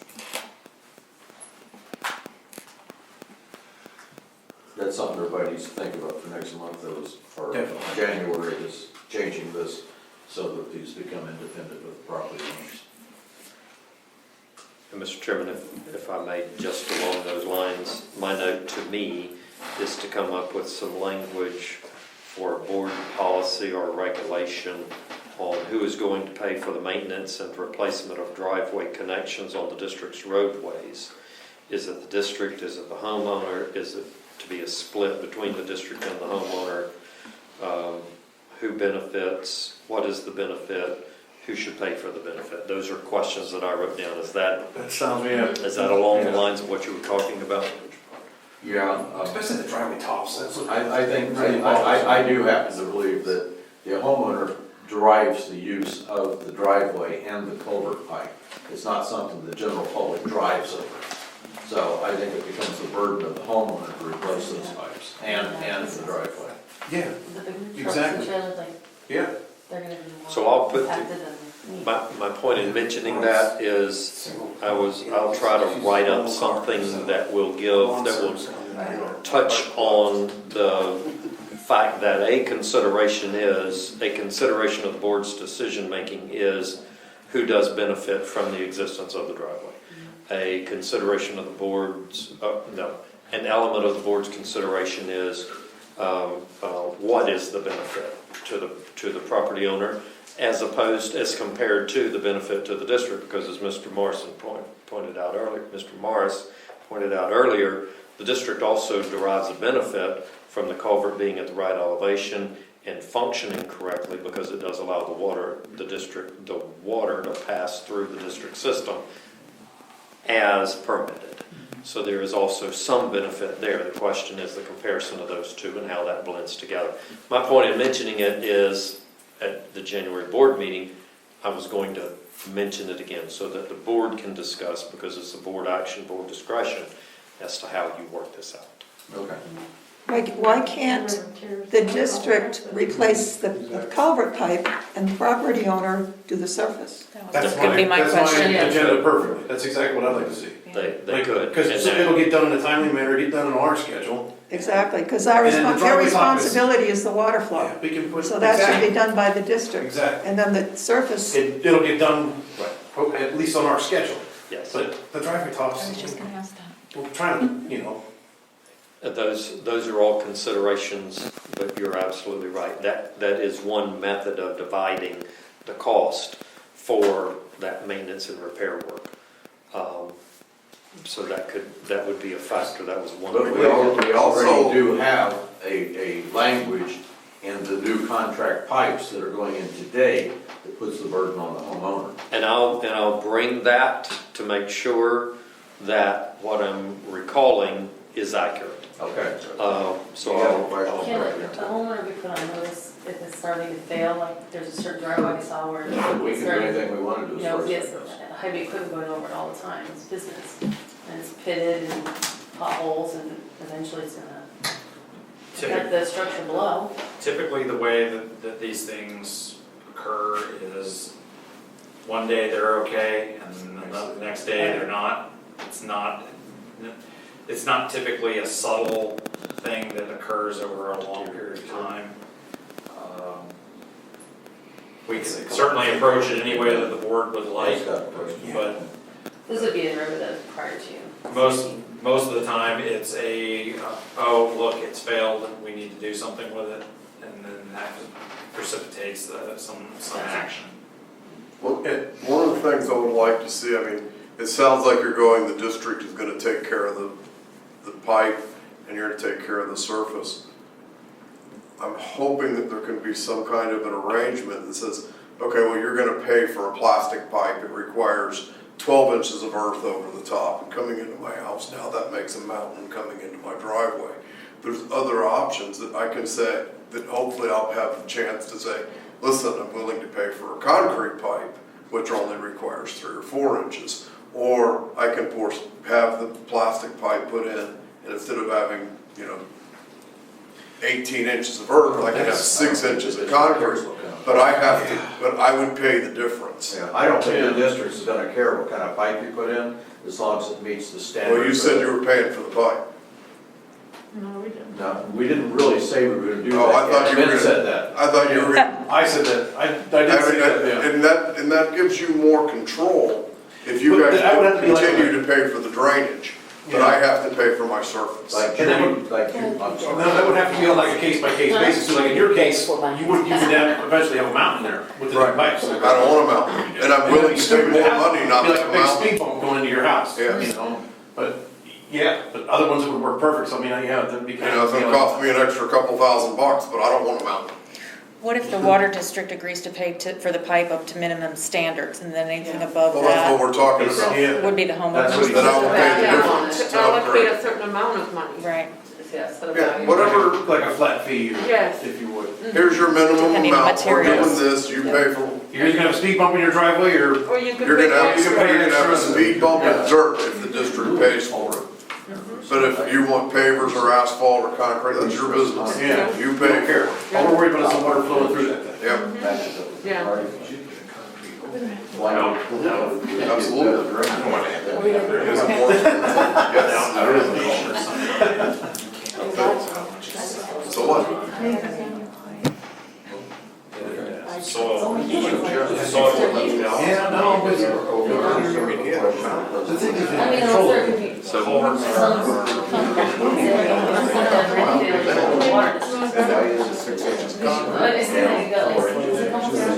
So, Ms. Just continue till January. So, Mr. Chairman, so you approved amending the cost for the 3 culvert installations? You did that. grade line that was established. I just was bringing up, and I'm sorry for sidetracking you, but just brought up when I'm going to be prepared to talk, and that item will be on the agenda for your January board meeting. Okay. That's the last item that I have I'm talking about something totally. on your old, new, and unfinished business agenda. It's a bigger pipe. I had previously provided the contracts for the other services. Yes. But that's not on your agenda. You can probably do that in January. The bottom of the pipe, you do the round part, the bottom portion of the pipe is. Goes on last night. Hold up here. Please continue. Yes, what I was saying was, that's the last item that I have referenced on your old, new, and unfinished business. Ms. Chris just pointed out to me, reminded me that there was, I sent the contracts out, the service contracts out. You can talk about them tonight, you can talk about them at the next board meeting. The only one that I know that is important, I would like to put it off the next board meeting. Okay, well, the only one that I know that's important is the Tuscan agreement, so you've already approved that, that's done, you don't need to discuss that anymore.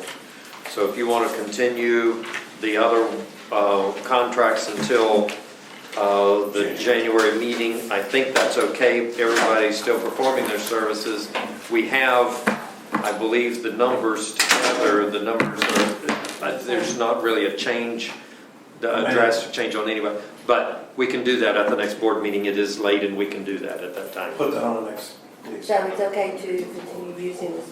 Yes, yes, those services. I thought, excuse me, I'm sorry, I hate to keep interrupting, but I do anyway. You know, I thought we had at one time arranged it so that all the contracts expired together so that it was easier, we could renew them all at the same time, and it usually was the October meeting, but now it's the November meeting, and now you're going into a new year. The contracts that I've revised, Mr. Chairman, if I may. Please. The contracts that I revised in the revisions, I gave them a one-year term that expired September 30. And then I said that until the board formally approves an extension of that time period, they were going to continue on a 30-day, month-by-month basis, so that you would continue to have the ability to get the services that you needed until the board formally extended the contract term for, say, the rest of the calendar year with the new rates. Because it's just simple to renew them. That's mainly just a renewal. But what long as it got brought up, I would like to see the contracts come due 1 month, one, next month, one, so that we can have, like Tony come in here, we can ask him questions, he can tell us what he's gonna do, if we have any complaints, we can change and modify his contract accordingly, and the man will be present to do it. The next month, if it happens to be Gerald's tree service, he'll be here to talk about it and tell us the same thing. And I still don't know what Sweeperman does. So, He does odds and ends. well, the problem is, we have a contract with him that pays him to do something, and you just said it, he does odds and ends. What is it he does? And what Yeah, cleans the He'll canals. tell you exactly what it is. What is he really He obligated cleans to the do? culverts underneath your driveway. Well, I've been around the whole subdivision such as you have, and I've got pictures of some culverts that are occluded enough that they retain water and back it up to some lots and things, whereas if he was going around and cleaning them, who identifies and tells him to do this stuff? Well, he has to be out here during the rains. There's a percentage that's done every year. By law, we have to clean a certain percentage every year. And it's kind of on a rotation basis, right? Yes. Well, we talked about that during a meeting, and I remember all of that, but I haven't seen him, and therefore I don't know what he does. I've never seen his truck coming around to do anything. I don't know how he performs his job. I would like to know that if I'm gonna sign a check for him. And that's the reason I said that. No, we have a list too, we hit every year. Correct. Yeah. We What have addresses we give them that we think are the worst? they're prioritized in two different ways. There are culverts that are cleaned on a cycle. I believe culverts are a 5-year cycle for cleaning, so we're doing 20% of the culverts per year, if I remember the numbers correctly. Well, I can tell you this, he's never cleaned my culvert. Okay. And on my road, unless you live on my road, Yeah, he did mine once. I was gonna say, I have seen him in mine. Yeah, he did mine once. so apparently he drives down the road and says his is partially clogged, I'm gonna clean this one, then he moves to the next one. We prepare a schedule, a list, an inventory that they then Should go follow. and follow. Okay. And we do go back through and verify that they have cleaned the ones that were on the list. Okay. So there should not be anything that they are getting paid for that, I'm gonna make sure I'm saying this right. There's nothing that they should be getting paid for that they aren't doing. Yeah, in the recent rains, I went out and I checked a bunch of them on the roads to find out that it's always like 1/3 of the way down this street that's just short of the 3-inch drain going into which if those pipes were clean and they weren't all the way full to the top on one side, then the water would drain through those and make it down to that 3-inch drain. But when they don't make it to the 3-inch drain, you end up with a backup, and that floods, particularly, I know on my street, it goes all the way back to his house. And on the other side of the street, there's one also doing the same thing. And I've been on the other streets out there to notice, and I photographed those too, to identify that, yeah, we do got different levels in water, which says that it's something inside the pipe. If we didn't have different levels of water on one side versus the other, we're not talking about water flowing through. We're talking about it's just down. Okay. So that says that we got something restricting, Possibly. okay? So, Each street is on a different outfall. and I'm careful not to say too much because maybe they're collapsed culverts and until we get this thing in.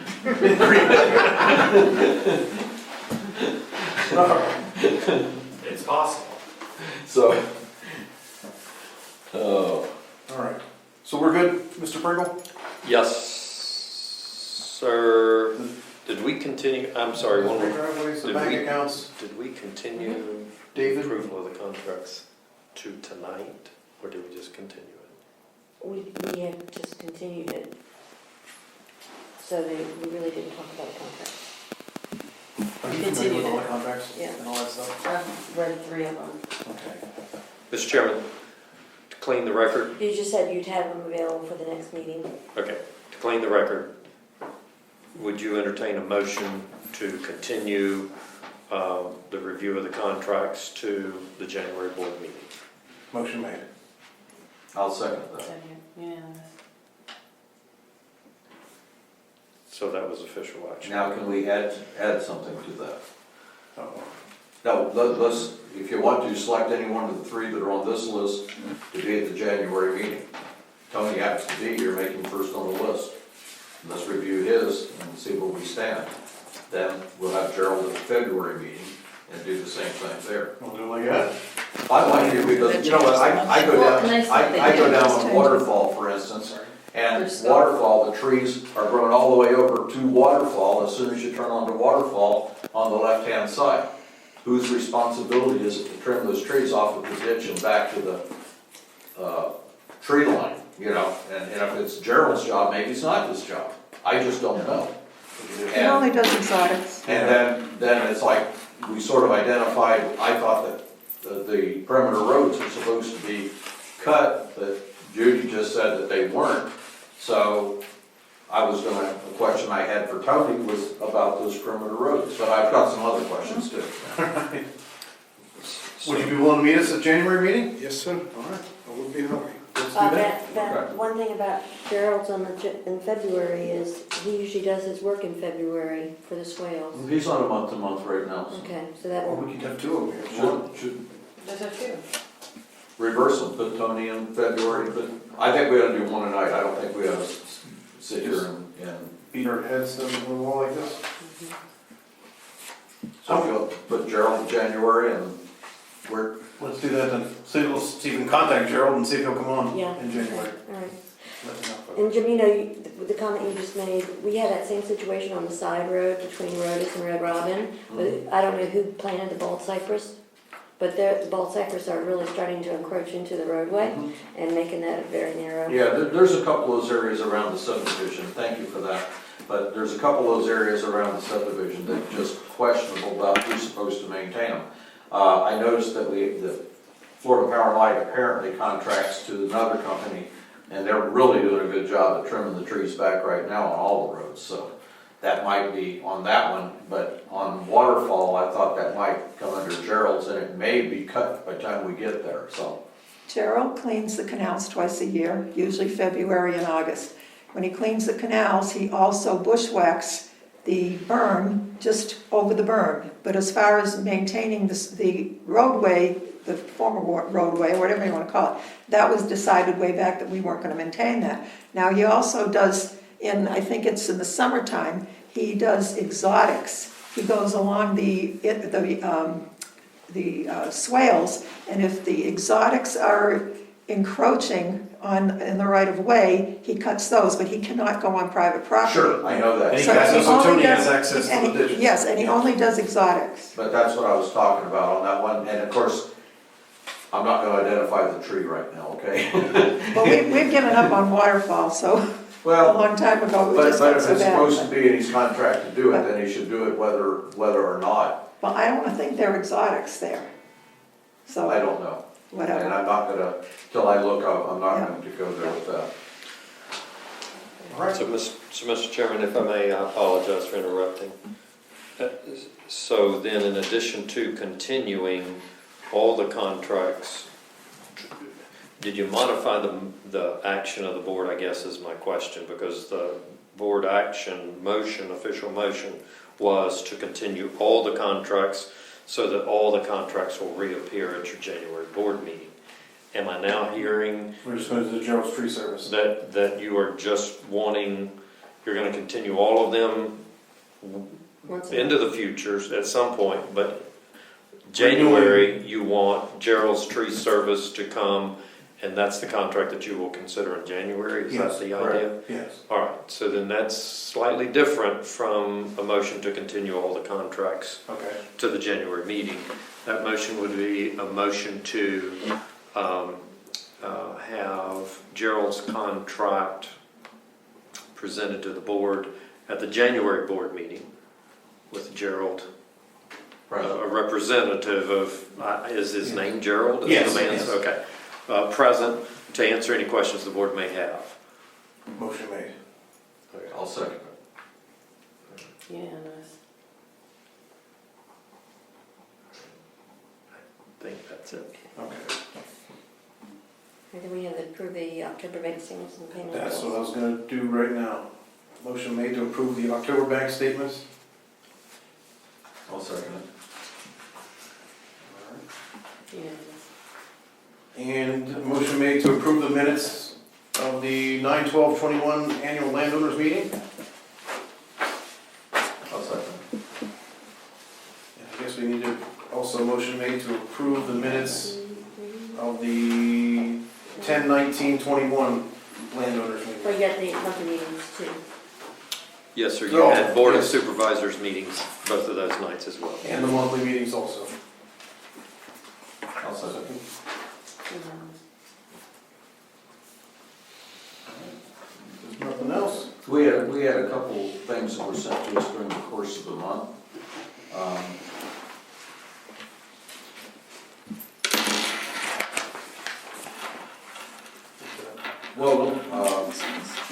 One being,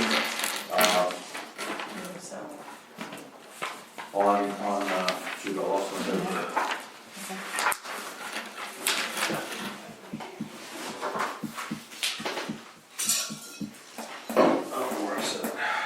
Sorry. Anyway, during the course of the month, Chris sent us several different things referring to, like the new construction on the end of this, by Dietz. Those? Yeah, well, yeah, Dietz and, Strike Lane. Yep. And- You have a weekly update attached to your agenda. Pardon? That will help. You have the. Yeah, I know, I buried it here somewhere, I just Okay. couldn't find it. I'm sorry about that, probably right under here. Same one. Sorry. But, anyway, I just wanted to tell you, I appreciate the fact you contacted the owners and found out about that instead of going through a different process. Yeah, I just went through and saw a letter that Julia had used in the past, and so Yeah. that would be their first notice. Yeah, and the thing is, that woman, her name is Jill Davis, and they live on Rodas, was it Rodas?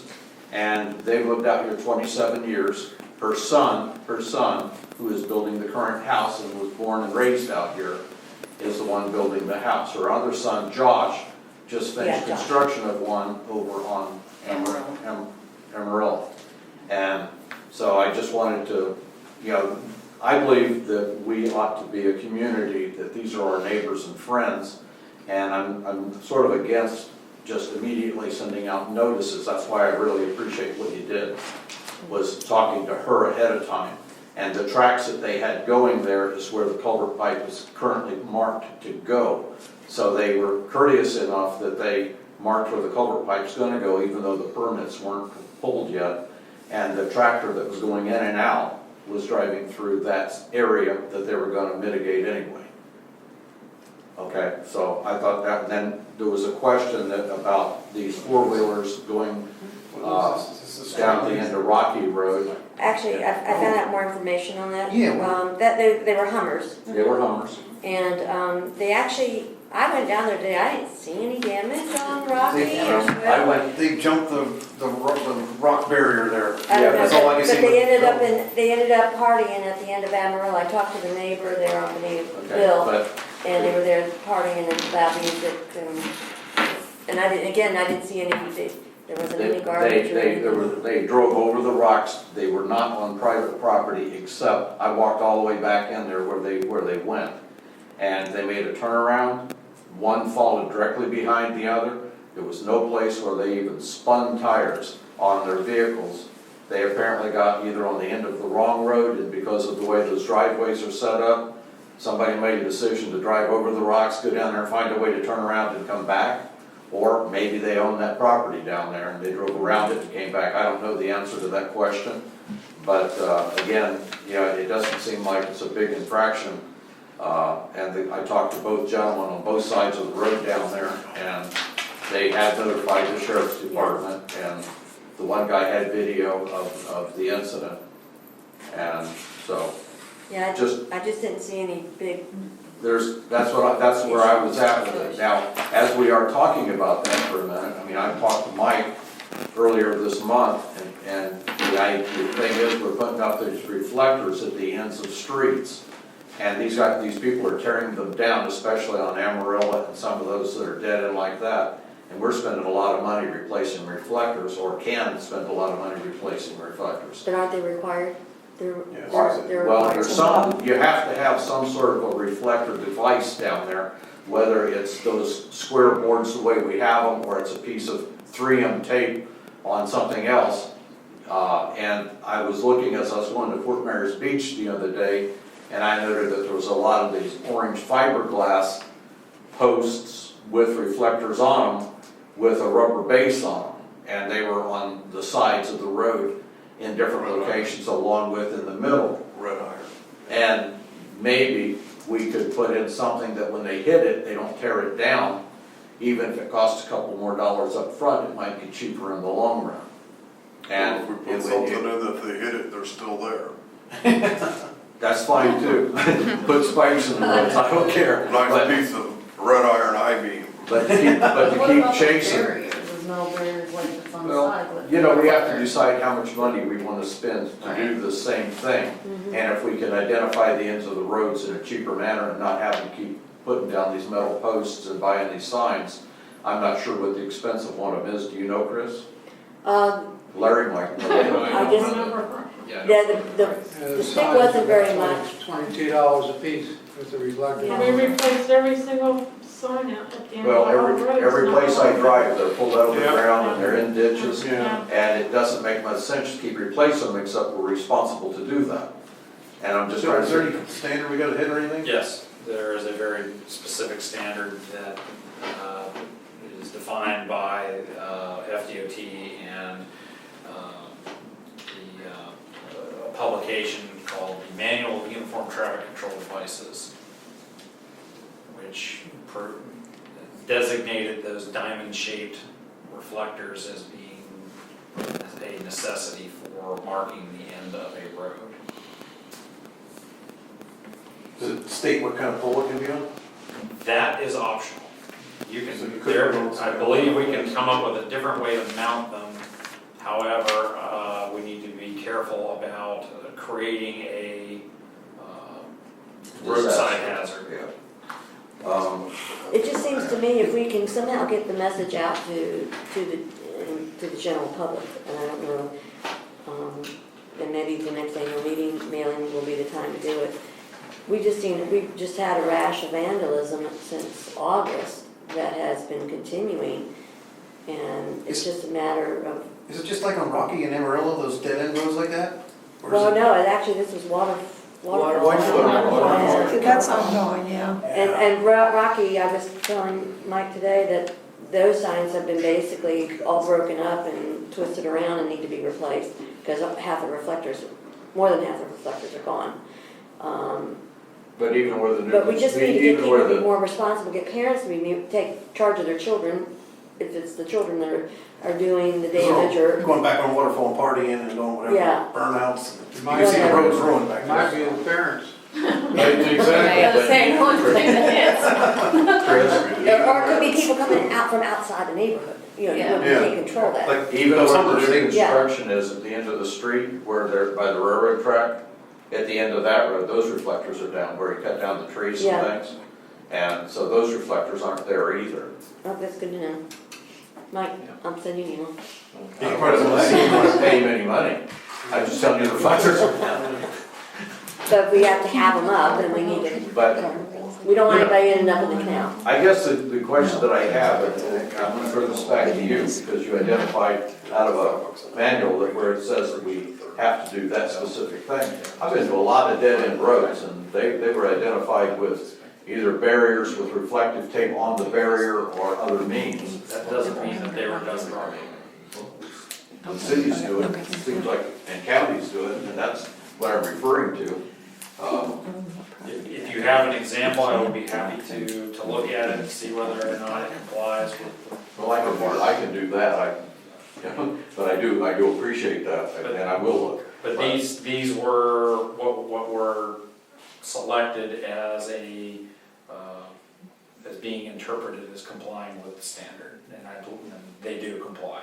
That's not to say that there aren't other options, but to this point, this is what we've been using. Okay, well, I drove down, I was on Fort Myers Beach the other day, in the city of Fort Myers Beach, and I noted that at the end of every road I drove on, there were no reflectors at all. Might have been a house, but there was no reflector. So I'm just wondering why our roads require it and other roads don't, if that's the case. I believe we are complying with the rules. If they weren't there, who would say anything? If we can't keep them up, that's the problem. Of course, if we know they're down, like everybody else, then we're sort of, then we own the responsibility, once we've identified that. If someone gets in an accident, then we're liable, But yeah, the problem is, we put them up today and tomorrow they're down. So, the question is, how do we keep them up economically? Jim, they've only been really, waterfall is the main problem. The rest of them disappear from time to time, but I know that we need them definitely on the ones that dead end into the canal. You absolutely don't want to not have those marked. Yeah, well, Waterfall doesn't have a canal. Right. Let's put some boulders on Waterfall, nobody lives there.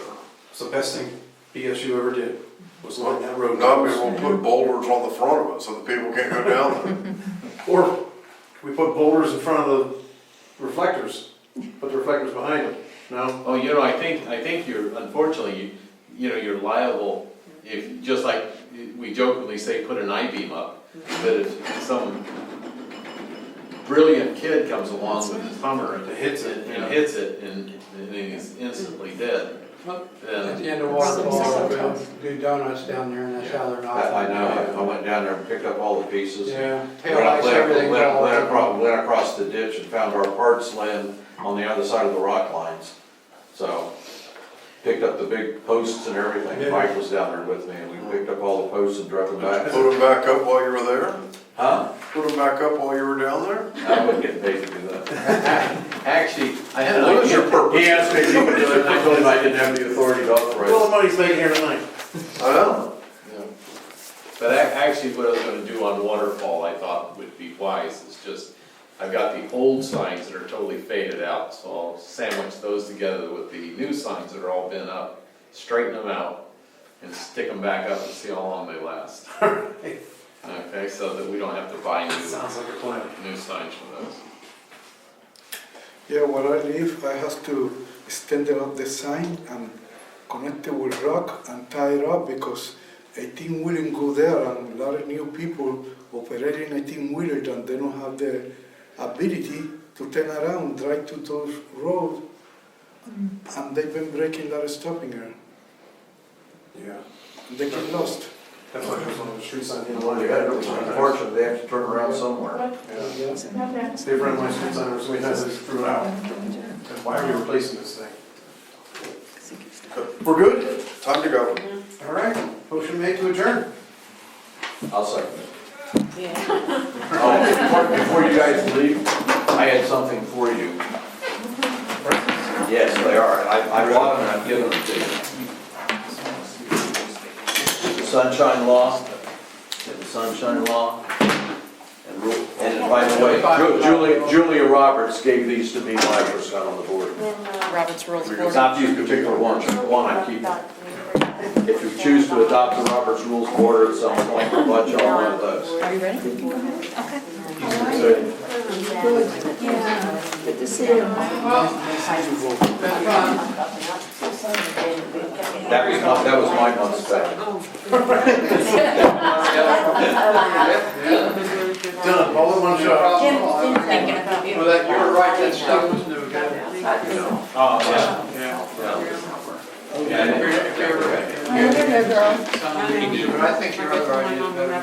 You don't want to. Now we can't do it. Isn't it, it's just such a weird feeling that life just goes on. Well, that's what you're saying. Right, you might just stop. It just goes down. They were already on it. So they're trying now, just have to watch those, get access to Melanie. Well, you're thought about it. Oh, that little back,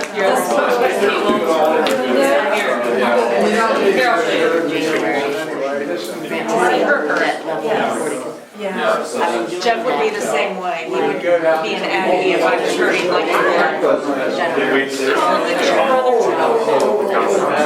How long did you guys been together? I know, I had it only 1 year, there's a whole big crowd. I love the dress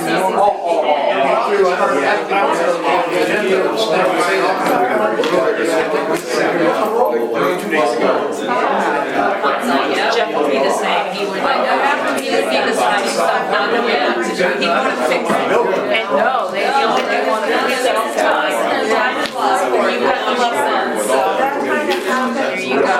Well, they're asking, by the way, they're asking if they can do, have access to Melanie through here.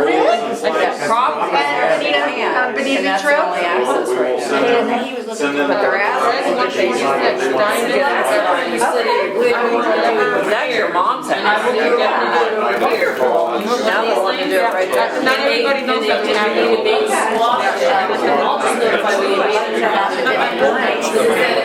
It was too much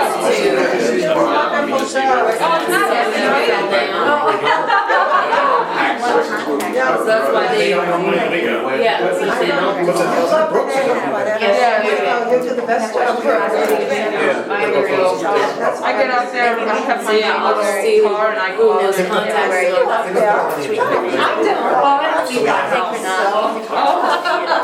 I do. She should. I get out there. Yeah. First time that I pulled in the paper, I looked at it. Well, Properties, but now we have all measures of that. Sorry. And so you I don't like this. I don't know.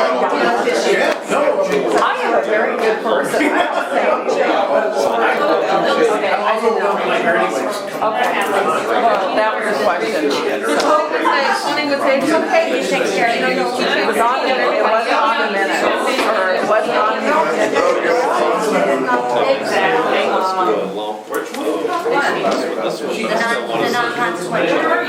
Small dogs, we have a couple of, but they guys see the Main Street bike on the right side. We have the same What is he doing? Oh, Carolyn told me that. One of Did he unload the hay? Did you unload the hay?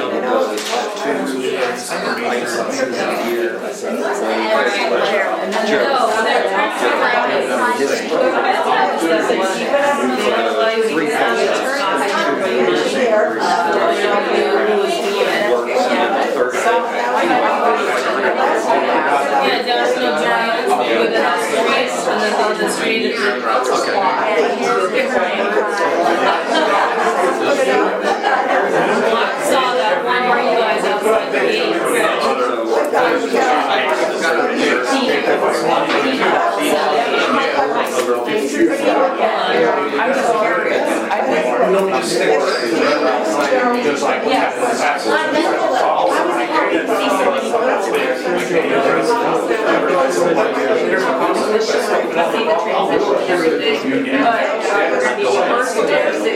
If I got the competition, I'm gonna be a little bit better. And I'm gonna come in there a little bit better.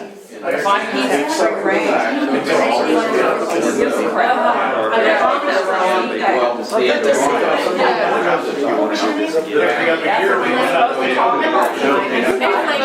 Look pretty. So, very, very, very difficult. Yes. Hey, the Lord needed him up there. I guess the Lord needed him up there. No, it's very sad, very difficult. You know what I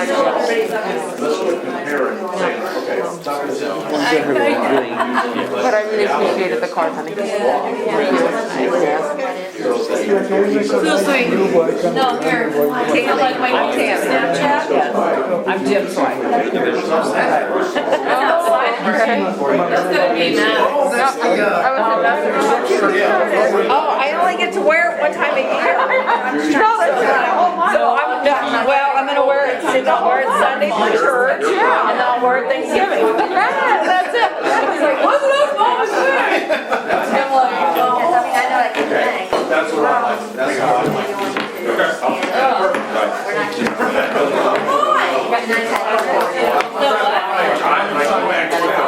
Come on here? Yes. Try to get rid of that if we can. This looks really soft. Your hair looks soft. Avocado oil. Avocado oil? Avocado. Yes. Yes. Yeah, I got some. It's not expensive. And you just put it on. You live back there, so you're happy. We had established a procedure, process. Did you all take a check? You see all that around? No, I didn't. Difficulties. I did not. That she had with. It's For the next meeting, I forgot to bring this up. I think they had Oh, a new code yeah. enforcement officer. Can we put that on the agenda? who Yeah, was yeah. Keep this. I totally forgot about But you that. know, yeah, And we had a. Because I even drove he's a look asking at about the paving, but, Copied on it, but No, they won't put it's still actually- I know, but that's not within our purview. That's No, I'm gonna notify the people who need to pay it, Yeah. and they were there before, and they took care of it. Yeah. And ended that real quick. Why he Yeah. needed to help. So But I mean, I'll call And after that, he was fine. Yeah. But this don't. Who owns that little piece of property? She. It's, I was gonna get 26 with her. acres, She and I had did see periodic the phone owner, but I calls. can't tell you what it is now. Get together with Chris and just go through notes and whatnot. You know, we've got a situation where guys pulling in. Oh, it's Tony here? Swimming pool and trying to Tony. fix what road it's on. Tony. Further down the subdivision, they had it on the wrong- Want me to write it out to him, or can I do that? You know, Yeah, there's, you go downtown in any Hold on. city, and when they. Good, how are you? Somebody's meeting is. Are you coming back though, right? Yeah, she's coming back. Sometimes set-up comes and they conduct business, get traffic around it. And what I see down the end of that road is that it doesn't seem like. Double dip on something that's gotta tear down. Well, it's the last, yeah. It's a beautiful, expensive fence. He's got his driveways and stuff, he doesn't have room for some of these things. And I would think it's a Now, I'm temporary using, thing. like, Got the 3 culverts too. I'm re-stamping these, I'm using my personal, On one side my of the road. personal stamps. So I'm just counting, I'm just, like, on my next reimbursement, I'm just doing month prior stamps. On the But I don't have a dumpster there and the porta potty and the road. Sorry, y'all would like us to. No, but I mean, I'm asking for your thoughts. Or would it be easier if you got, you know, Some of these things. Yeah, I mean, things you were from. I like stamps. Okay. You know, like this month was county fair They month. removed So, fellow residents from. November is the If I- animals we were talking of about the donkeys same and turkeys situation, and. strike. What about Stephen's We have to dinosaur? have a different result. because Oh, yeah, I got the if you dinosaur one. block strike line. Perfect. All right. Thank you guys, all if you need People anything. would probably not be popular either. No, Do you so, need it or do you need but to if take you that did end up. I need to take it. And then, did you sign the Tuscan agreement? Ooh, yes. It's on the street, you go around and take a cul-de-sac and go back. Stop.